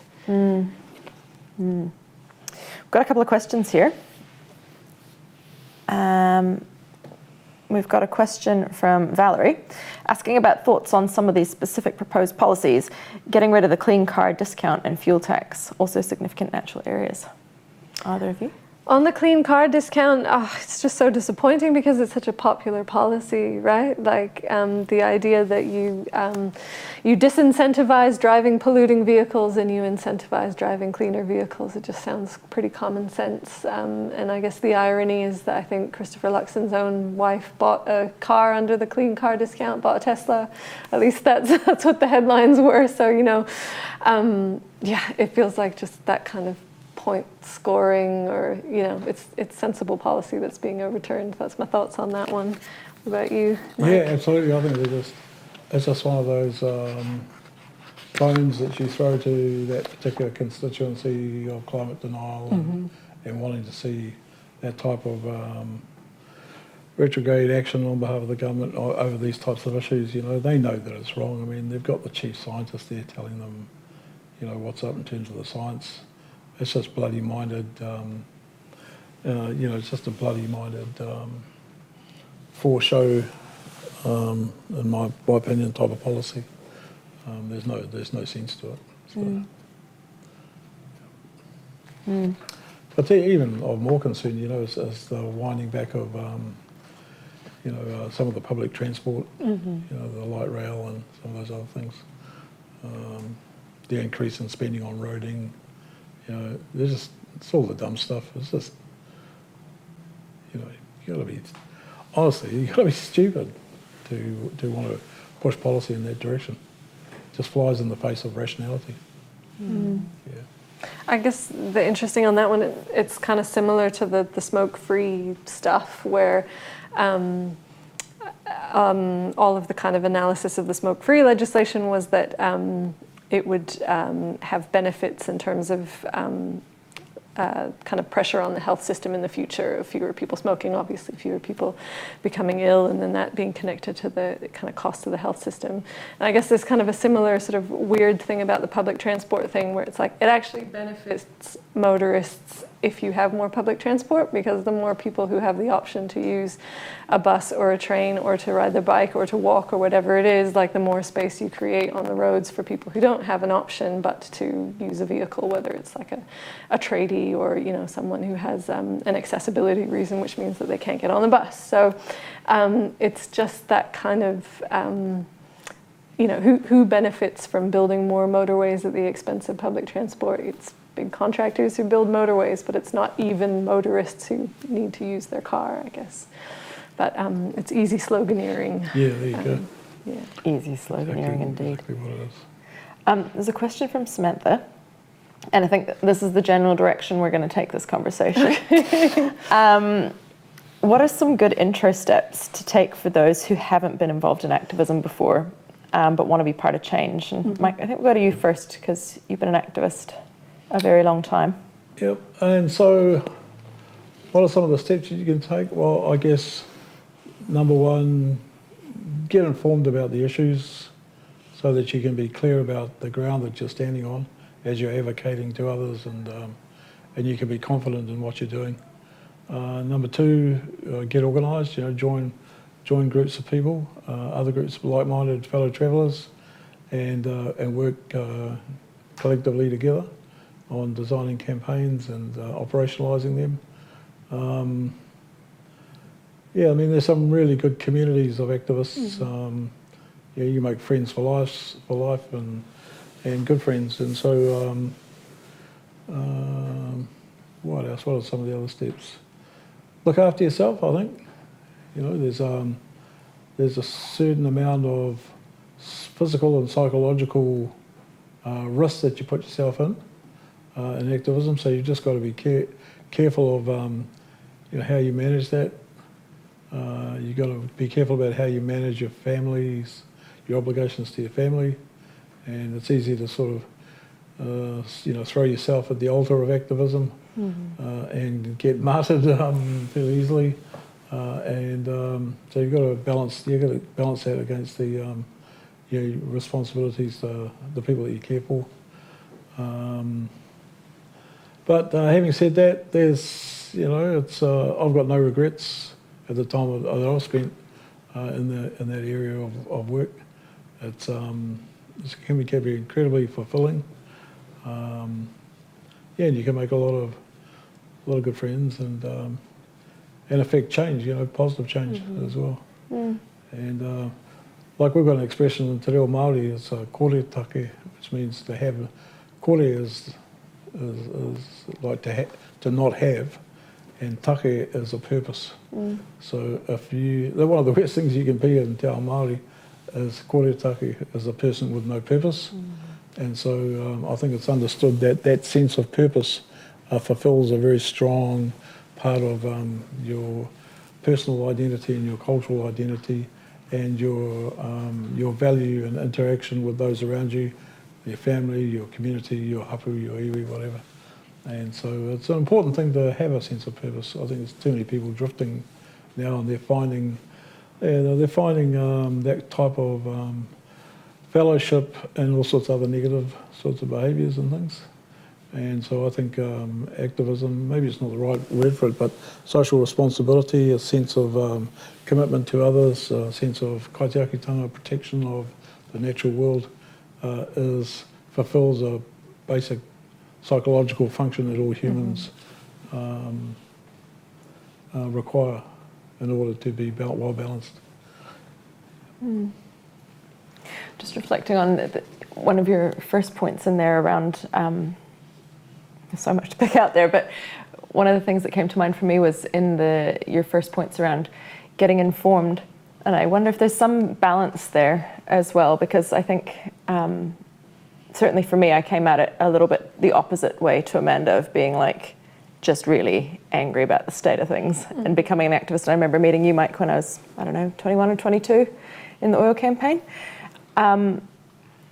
And I think there's something about knowing that something's wrong and knowing enough to fight on it without having to know all the details about how much carbon is this oil well going to emit, or how much damage does a litre of milk do to this. You don't need to know all of the specifics. You just need to know enough to know that it's wrong or unjust or not serving the people. And so I think there's maybe a balance in there too, of making sure that you're kind of scientifically sound and the facts are on your side, but not needing to kind of reel off the facts at every opportunity. Yeah, no, that's right. I mean, I think if your folks or your family has instilled that sort of moral compass in you as a child, the difference between right and wrong, well, then that can be quite a compelling driver towards, a sense of perceived injustice. And as you say, Niamh, you don't need to know all the gruesome details, but it's enough to know that fundamentally something's not right, and that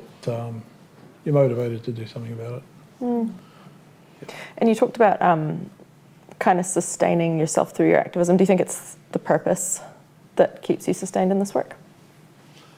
Yeah, I think so. Most people involved in activism are trying to make the world a better place, not just for themselves, but for everybody around them. And intergenerationally, that's a very strong thing for us within the Māori world, is a concern for the generations, being a good ancestor to your grandchildren, your great-grandchildren, and the generations that you'll never meet. And that's quite a compelling sense of responsibility that's instilled upon us as a cultural understanding or a cultural teaching, that we have an obligation to others. So it's very much around a sense of collectivity and being connected and working with a sense of collective consciousness. I think, just anecdotally, we pulled up alongside a car the other day, and these young guys were just throwing their rubbish out the window. And so my son was driving, and he pulls up alongside this car, and I was in the passenger seat looking straight at the driver. They had tinted windows. It was a real hoodie car. And this guy runs down the window, and there's this young Māori fellow about 30s. He looked pretty wild. Well, we all look pretty wild where I come from. And he's looking at me and he goes, "What's up?" And then all the windows came down, and this car was full of young guys, all drinking and yahooing and that. And I said to them, "You got to take care of Papa Tunuku, boys." And they kind of stopped, and they went, "Oh yeah, and you got to take care of Ranginui too, eh?" I said, "Yeah, no, you do." And so within that cultural framework, I could have wagged my finger at them and been a lot more assertive, but they looked like they outnumbered us about 10 to 1, so it probably was the best idea. But but it triggered that cultural sort of baseline, which is, we've got to look after the land, we've got to look after the environment and everything around us. So they jumped out and picked their crap up, which was good.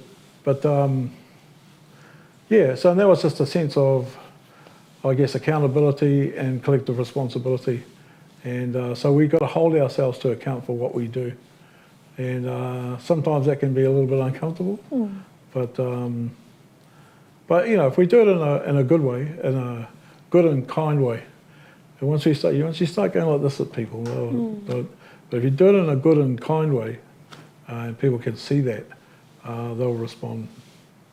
So connection and collective responsibility within a cultural framework. It's a bit of that like hard on the issues, soft on the people kind of thing. Yeah. I've got a couple thoughts on this as well. I think one of the things that sort of maybe prevents some people from joining activism for volunteering their time or whatever is this maybe kind of guilt or belief that they're not pure enough because, you know, maybe they drive a car or they drink milk or whatever it is, and people think, you know, you can only be an activist if you're like hardcore. And the truth is that the earth needs more, you know, more people who aren't perfect rather than like a small core of absolutely perfect people who never do anything wrong, you know? And I think there's also a risk for us as activists who've been doing this for a long time. We need to remember that every person like is on a journey. We all grow up in this system that is, you know, fundamentally not serving the earth. And we all take a bit of a journey to understanding what kind of system we need to move towards, and we can't expect people to like come into activism knowing all of that. You know, it takes years of unlearning all the stuff that we've learned since we were little. So I guess it's a kind of plea to people who think, you know, I'm not perfect enough to be an activist. Like, you don't have to be perfect. You just need to care and to, you know, to join in to fight for nature, and also to those of us who already are activists to remember to sort of be welcoming and open to everyone, because everyone comes on that journey with us. And one of the things I've been thinking about a lot lately is like the information feels very overwhelming at the moment. There's a lot. I can imagine there might be people who've been watching this live stream thinking, oh God, this government, like it just feels so overwhelming. And reading the news and your social media feeds and everything, it can just, like our human brains are not designed to take on so much threat to us, I guess, without taking action against the threat. And so one of the most therapeutic things I think we can do is to get off the internet and get in with real people and take action. If it's on a protest march or if it's a, you know, a community event or you're organizing, and there's like a role for everyone in that, you know, whether you want to be climbing the side of a building or just like baking cakes for people when they get off the side of the building, like there's a role for everyone. So I just hope that more people will feel inspired to take action in some way in response to what we're seeing under this new government, because we'll be here to welcome you in. Yeah, activists are cool people. I mean, yeah, I've had a lot of fun with activist community. You know, very uplifting, supportive, energized kind of people, progressive. You know, so it's a positive energy. We used to have this thing that we'd call hikoi fever. People would go off down the road, you know, maybe 20,000 people. And it's an amazing feeling of empowerment, because most of us, we were pretty powerless during the general course of our lives and days. And coming together like that and just feeling the power of, and so you get this real high going on, and people bond and they feel a sense of purpose and direction, and quite often in a very disconnected and alienating world, you find the sense of collective purpose. And that's one thing, that's a basic human need I think we've all got, you know, to herd together, to commune with each other. And, but the society that we live in, just fraction, you know, we just get atomized. And so anyway, so when you get together and do these things, you get this thing called hikoi fever. Everybody gets on this kind of super high, and there's all sorts, you know, there's all sorts of unexpected, unintended consequences, like little children start turning up 9 months later, and they've all got names like, you know, connected to the event, and it's beautiful, you know, like it's people make these human connections, and that feeling, once it doesn't really go away, and people they go back to that, because I think once again, like, we live in a very alienating society in which there's a lot of really lonely people, you know, that don't have any social, particularly in urban areas, really disconnected, don't know our neighbours, don't have a tribe, as it were. But you can find that type of social cohesion within movements, and you can meet some really, really great people, friends for life, sort of thing. Can I just address that quickly? When you said that we're sort of atomized, I was thinking about a lot of the message that you get when you're sort of new to environmentalism is like the way you can make change is through your consumer power or whatever. And I remember having this real transformational experience in my life when I was standing in a supermarket, like I was very much into the kind of ethical consumption thing. I was standing in a supermarket and I just couldn't do anything because I thought anything that I buy in the supermarket is going to have an impact on someone or something, if it's wrapped in plastic or if it's traveled for hundreds of miles or if it's, you know, made using child labor or whatever it is, I can't do anything here. And that was a moment when I realized, like, I need to, you know, first of all, take myself out of my isolation where I'm sort of standing here by myself and putting the weight of the world on my own shoulders, and instead group together with people who, as a collective, we can make the systemic change required to, you know, make it the responsibility of all those companies to actually not do all that stuff in the first place, rather than making it our responsibility and our conscience's responsibility to decide every time we decide to buy something from a shop. You know what I mean? Mm.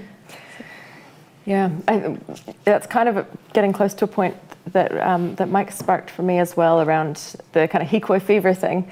And I think one of the things that is hard for activists and new activists and old activists alike is the feeling that your work isn't making a difference. And I think sometimes getting swept up in that idea of eco fever when it does feel really powerful and really strong. So you do it again, and you do it again, and you do it again. And sometimes that's the right thing to do, and sometimes it's not. And so I think one thing for any activist, whether you're starting out at the beginning of your journey or you're sitting on this couch having done it for most of your adult lives, is like, who feels the heat? Because I did this thing. And I think that's going to be really important for us working under this government when we're trying to channel our activism and channel our rage and channel our feelings and make sure that we're having fun at the same time, is like, who feels heat when we take this action? And how does that affect change? And so that was kind of just popping up in my head, and I was wondering if either of you have thoughts on what will bring the heat on this government on environmental issues or anything else that we've talked about. I think they're going to present opportunities to each other to feel the heat that they're generating themselves. And I'd like to think that we can apply the sort of some of the principles of jiu-jitsu where you use your opponent's energy against them. They come at you full tilt and you just throw your hip out and flip them over, sort of thing, without having to fully confront that energy like this. And so I guess what that speaks to me is that you've got to have good tactics. You've got to have effective tactics. You've got to be able to measure the effectiveness of what you do. And that answers that question, like, or poses that question, who's actually feeling the heat from this? So that comes down to good leadership, and it comes down to good followership, if you want to be that binary. But I think leadership and followership are immersed in a circular pattern like this. You know, sometimes you've got to lead, other times you need to follow. It's not just a class of, you have a class of leaders and a class of followers, but you've got to have opportunities to contribute to the thinking, to the planning, and the operationalisation of various actions. And at other times you might just like provide another kind of role. It may not be up the front. And you've got to be prepared to be fluid within that, and not too entrenched in these are the leaders and these are the followers, but that it's a dynamic process, and that if people are involved in a dynamic process where their ideas are valued, if it's inclusive, if it's power sharing, if it addresses, you know, the gender balance, all of those types of things that make a good, healthy little environment to work in. That will provide the, you know, that's a good, healthy sort of thing to do. And so there's a lot of nuances in it, but I guess experience and age have got something to do with that. Your own creative mind and your ability. But generally, people I've found tend to find their own place in the order of things if they're given enough encouragement and given enough space to express themselves. So yeah, organisation. So it's not just about feeling good, which I think you are sort of getting at, Niamh. You know, like it can be a feel-good experience, but and it needs to be too. But it does stop being when it starts to feel ineffective, eh? Yeah. I actually think it feels even better when you've been effective, you know. Yeah, Yeah, definitely. totally. One thing I found about Greenpeace is that very laser focused, very critically seeking out what's going to be the most effective entry point and exit point to affecting change. And I saw that over the campaign to stop, to slow down dairying in the Hawke's Bay, and one of the choke points that was identified was water. If you don't have access to water, you can't grow the grass to feed the thousands of new cows that the farmers wanted to introduce. So you aim at that focused point, the choke point, and you intervene at that level. And so by stopping the Ruataniwha Dam in the Hawke's Bay, prevented an acceleration of dairy cows in that region. And just having said that, I got an email from Paula Fern last night to say that the dam's back on again. And that's one of the consequences of this change of government. There's a new firm. So I don't know whether or not we're going to round up the wagons and have another conversation about because, you know, Greenpeace was very, very effective in stopping that Ruataniwha Dam, along with Ngāti Kahungunu and Naitohu and some others that were sort of in the mix there who withdrew their support. And so, yeah, but be really surgically focused if you can be. Yeah. I think further to that, just thinking about the context of this government, I think a lot of us have gotten into a pattern of like demanding legislative change, especially over the last 2 terms of government, where we've seen the opportunity for the government to take an action. Whereas now I think that window's pretty closed, and we have to look at like who are the interests that the new government is serving, and how do we put pressure on those interests directly, because I think that it's very unlikely we're going to get much positive legislative change for the environment under this government. So who are those big industries? Commercial fishing, agribusiness, you know, all of those big industries, that oil and gas, coal, mining, all of that. And that's kind of thinking back to the oil and gas exploration campaigns that, you know, you and Mike were part of from the very get-go, pretty much. That was all about targeting the industry directly and chasing away those companies from Aotearoa, rather than sort of expecting that the national government at the time was going to stop it. It was putting that pressure directly on the industry, and I think that's where we're going to find ourselves over the next term at least. I wanted to quickly, just, it's a bit of a segue, but we've been talking about long and winding journeys, so let me take us back into one. You both talked a little bit about consumer power and littering, and then I was thinking around who's feeling the heat out of these things, and I think that the right and this government and ExxonMobil, all the kind of big villains for the environment, have done a really good job around making people feel the heat and feel the responsibility for climate change. And you know, we didn't recycle well enough, and we throw our plastic bottles on the beach, and that's why plastic's a problem. And you know, even the idea of the carbon footprint was invented, I believe, by ExxonMobil to make us feel guilty. And I think when you work for Greenpeace, one of the things that people ask you a lot is, or say when you're at a party and someone's like, well, I'm not sure if I'm putting this in the right recycling bin. And you're like, I'm not sure either sometimes. And I want to talk a little bit about the recycling myth, but also the fact that the leaders of both the Labour and the National Party identified recycling as the number one thing that New Zealanders could do on climate change. What do you feel about that? Well, I think, you know, when you look at the emissions statistics, I think waste is only about 5% of the total emissions, dairying being about 48, transport being 20 something. And so that suggests that it's not producing a lot of emissions, but that doesn't mean that it's not causing a lot of problems in other areas, like in terms of just, you know, the contamination of the food chains and contamination of our bodies and microplastics and all that kind of stuff. So there's lots of other compelling reasons why we should be heavily involved in those types of campaigns. It's not necessarily the climate needs to be the determinant.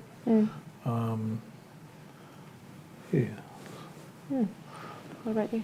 Yeah, I mean, all I can do is kind of repeat what you've already said. I think there's been a very strong PR campaign on the part of oil companies, for example, to make it our personal fault that climate change is happening. But whereas in actual fact, there's just 100 oil companies that are responsible for more than 3/4 of the world's emissions, and they're still at it. And you know, as we're recording this, the UN climate conference is happening in Dubai, and there is a record number of fossil fuel lobbyists who are there at the moment.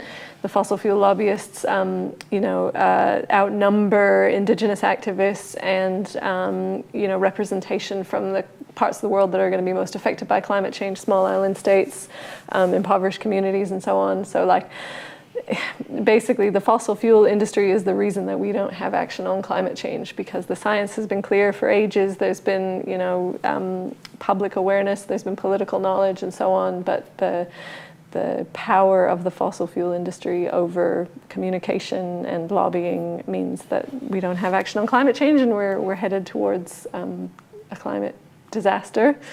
And that's why, like Mike was talking about being laser focused, that's why we have been so focused on oil and gas as an organization and a global network as well, because that's where the power is that is preventing climate action, and that's the power we have to challenge.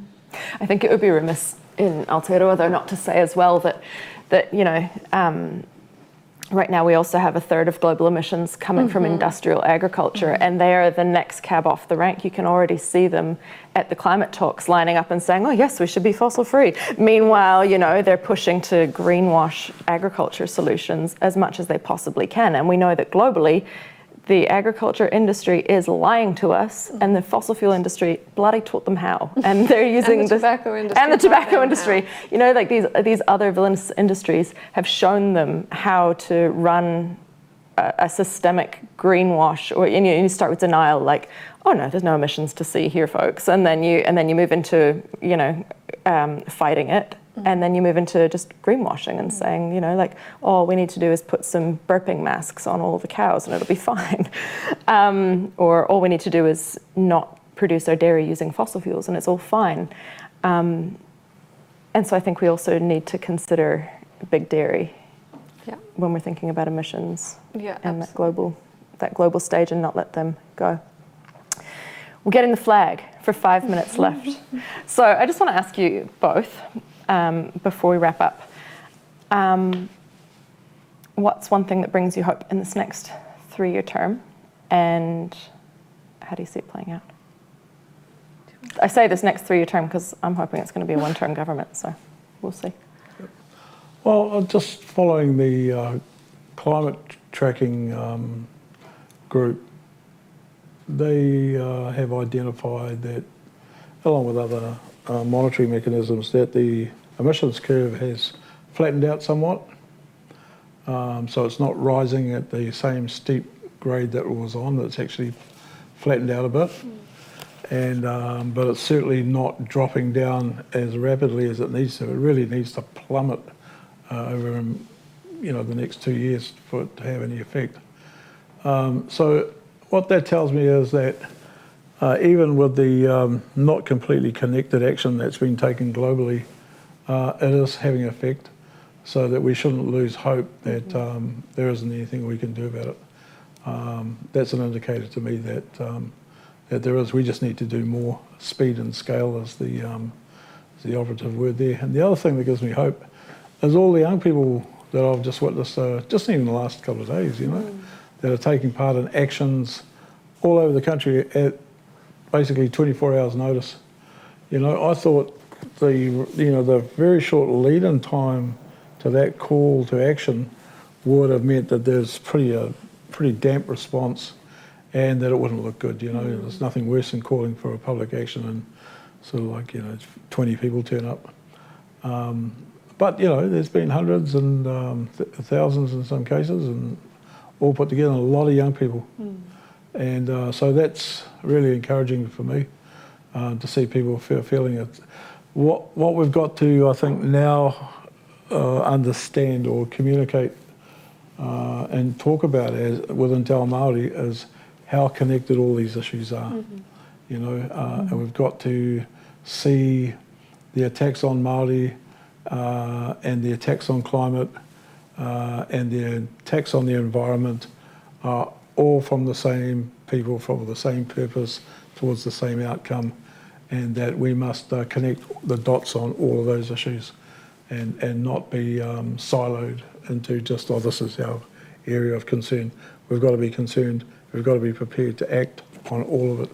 And so that's what we'll be doing over the next summer. The summer is to ensuring that the climate narrative is part of the discussions going forward. So, and I'm hopeful that this is an opportunity to kind of reinvigorate, you know, the social conscience of our nation.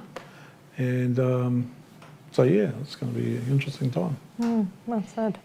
Yeah, I mean, I agree that I feel just inspired in the last couple of days by the speed at which people have been able to mobilize in response to what they see as an attack on, like an attack from this new government on some fundamental things that people really hold dear. So I think that's just a taste of what's to come.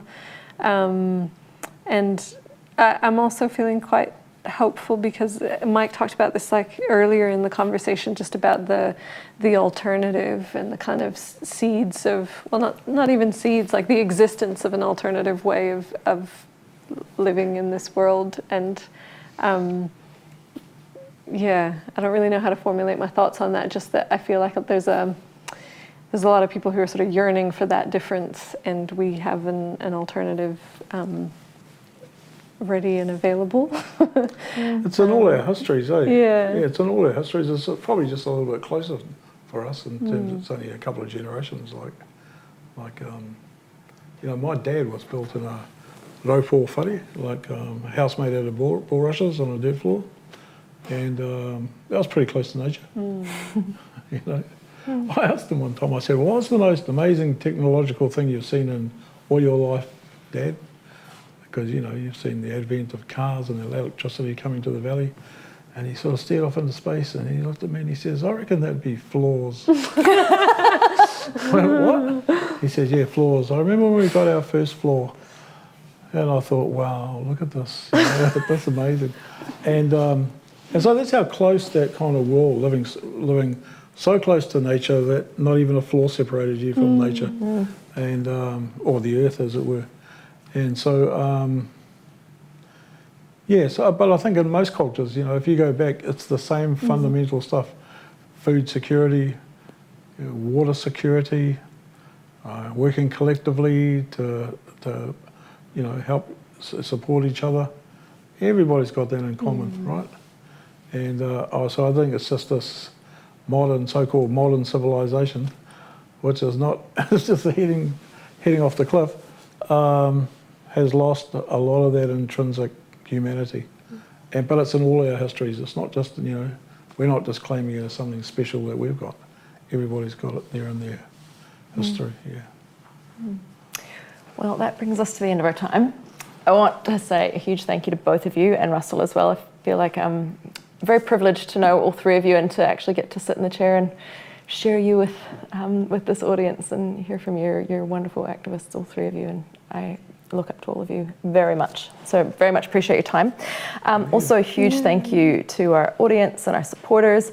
It's been a real pleasure to do this with you. I hope you've enjoyed it, and really hope that we can work together over the next 3 years to work for some environmental justice. We're going to need all of us on board to make sure that we stay on top of the wins that we've had in the past and to get us to where we need to be. So have a great holidays, and looking forward to seeing you after that to take on the fight.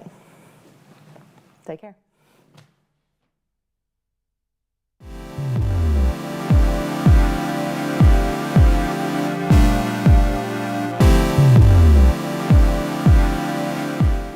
I'm Ellie Hooper and I'm an oceans campaigner at Greenpeace Aotearoa. We're pretty worried about the fact that New Zealand First have been given the Oceans and Fisheries portfolio.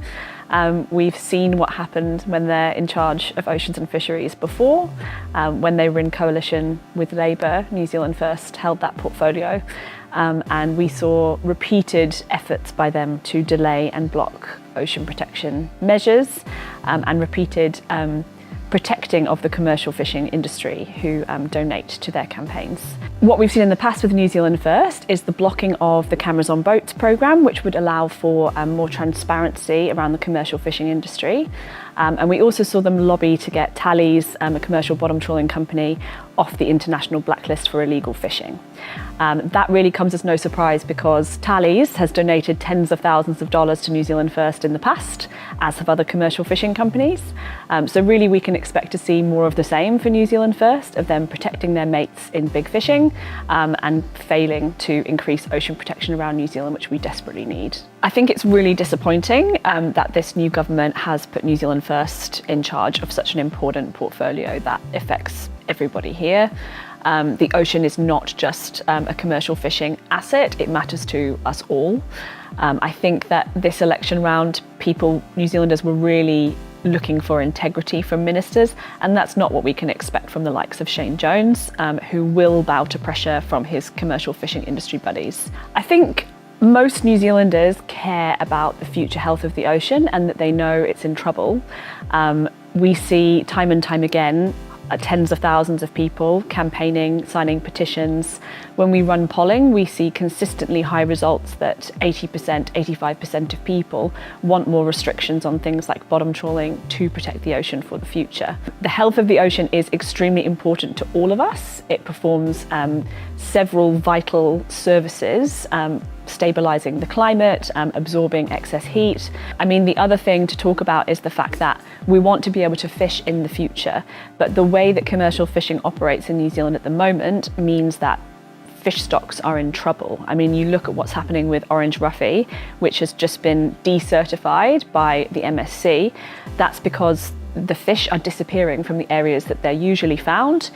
Trawlers are having to go out for far longer and fish for hours and hours, but still aren't able to fulfill their allocated catch. What that suggests is that these fish are really in a population decline, and we shouldn't be fishing them anymore. But commercial fishing companies are still keen to do that because it makes them profit. Our campaign asks actually remain the same. We want more bottom trawling restrictions from the areas that does the most damage. So that looks like seamounts, underwater mountains, hills and knolls in New Zealand waters, but also in the South Pacific, where New Zealand is the only one still bottom trawling. We also want the Hauraki Gulf protected from bottom trawling because it has been trashed for over 100 years, and we need bottom trawling methods removed if we want it to recover. We want to see an increase in the cameras on boats programme. Currently we've got a commitment for about 300 cameras. We want them for the full fleet. If the commercial fishing industry has nothing to hide, they should have nothing to fear about putting cameras on their boats. And internationally, we are still pushing for high seas MPAs, so that's in international waters. International waters make up the vast majority of waters on this planet, so it's really important that we use the new Global Oceans Treaty mechanism to protect those areas from the multiple threats that they face.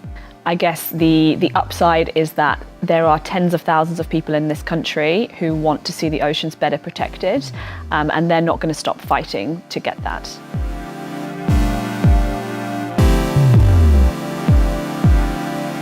Kia ora, I'm Niamh. I'm the Program Director at Greenpeace Aotearoa. So what we know about this government so far is that they are radically anti-environment. We're expecting them to roll back and reduce the regulations that already exist to protect nature. Our previous government did largely capitulate to industry and agribusiness, but there were some significant wins, including the cap on synthetic nitrogen fertilizer and stopping large irrigation schemes. But this government has made it very clear that they are committed to prioritising polluters and industry over people's access to safe drinking water, over swimmable rivers and lakes, and ultimately over a stable climate.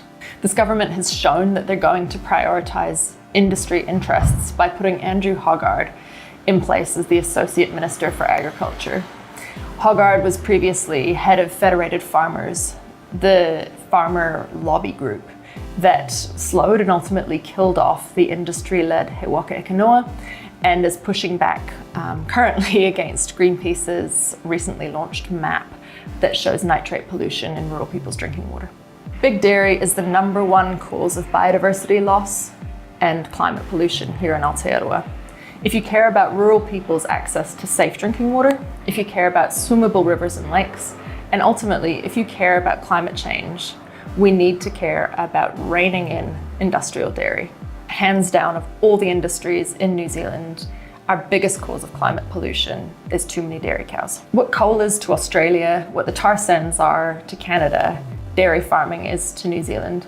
If the government is hell-bent on protecting the dairy industry's pollution, we are going to staunchly fight them to transform the dairy industry in Aotearoa so that producing food here doesn't cost the earth.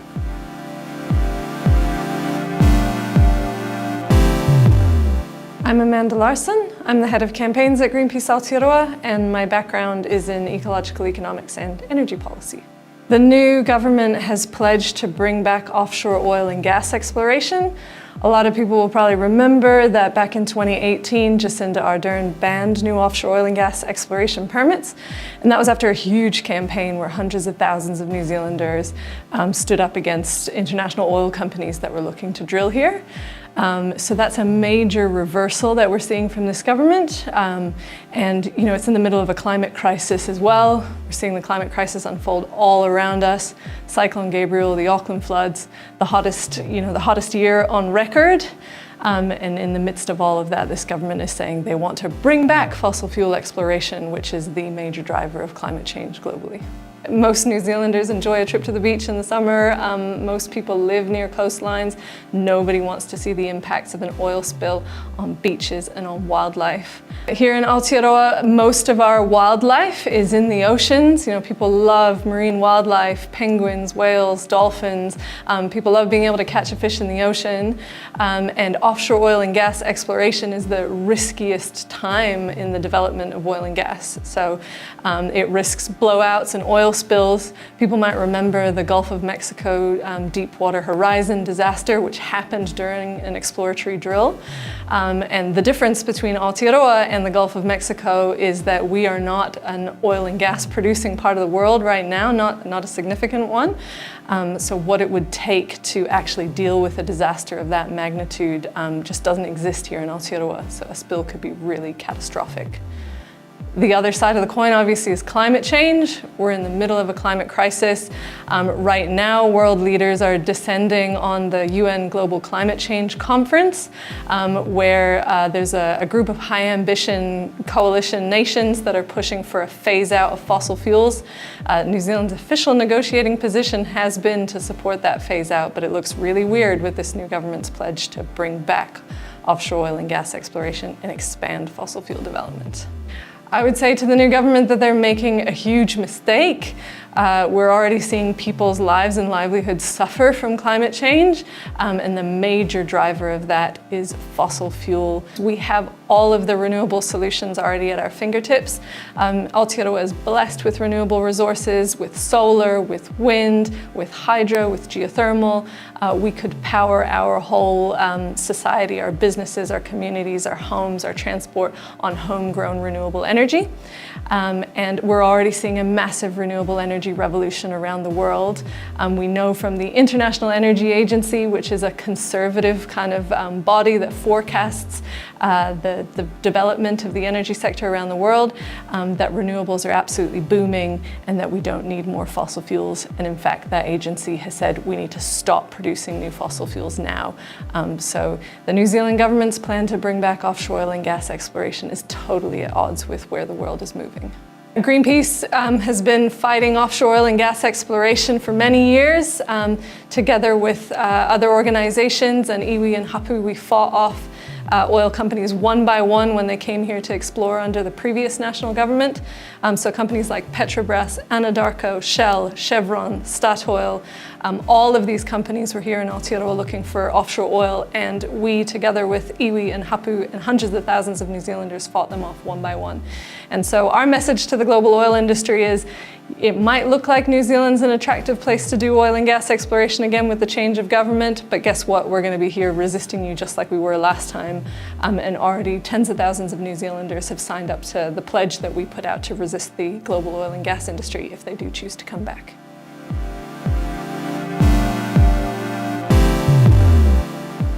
Kia ora, he uri ahau no ngā whā, no Paorenga, no Rarotonga hoki, ko te raroa, ko ngā puhi oku iwi, ko Jeresa Lee tōku ingoa. Kia ora, my name's Jeresa, I'm the plastics campaigner at Greenpeace Aotearoa. I have real concerns with the incoming coalition government because I understand that there is support from each of the three parties for waste to energy incineration. We know that once we open the door to that, then we say goodbye to any efforts to minimise waste. There's very little understanding or regard for the zero waste hierarchy, and that in an effort to deal with plastic pollution, we're only ever going to be looking at downstream measures, which are the false solutions that are recycling, incineration, downcycling, which is just a brief delay of the inevitable. Shane Jones is going to receive a big pot of money for regional development. It's very likely that we will see waste to energy incinerators pop up across the regions, and that will repatriate all of that money to big overseas companies that run those incinerators and sell that technology to us. It will put local councils millions and millions and millions of dollars into debt, and it will create a need to make waste in order to make those plants viable. We should be shifting from a linear economy to a circular economy. Our previous government, in some ways, limited themselves by trying to look for materials innovation over systems innovation. And so my concern with the incoming government is that it will be a lot of the same and potentially worse than that. Plastic pollution does happen at every stage of its lifespan, including extraction of fossil fuels. The only way to stop pollution that plastic causes across its entire lifespan is to not produce it in the first place. You know, we've had some really alarming discoveries of plastics, microplastics and nanoplastics in our blood, in our placentas, our lungs, and even in our breast milk. You know, there is nobody who would be happy to learn that. It is hugely unjust for us to not do anything about plastic production and then let it have these really awful health impacts. Plastic pollution hasn't existed all that long. There are people alive today who have lived without plastic and who remember systems and alternatives that were part of everyday life before plastic, and particularly single-use plastics.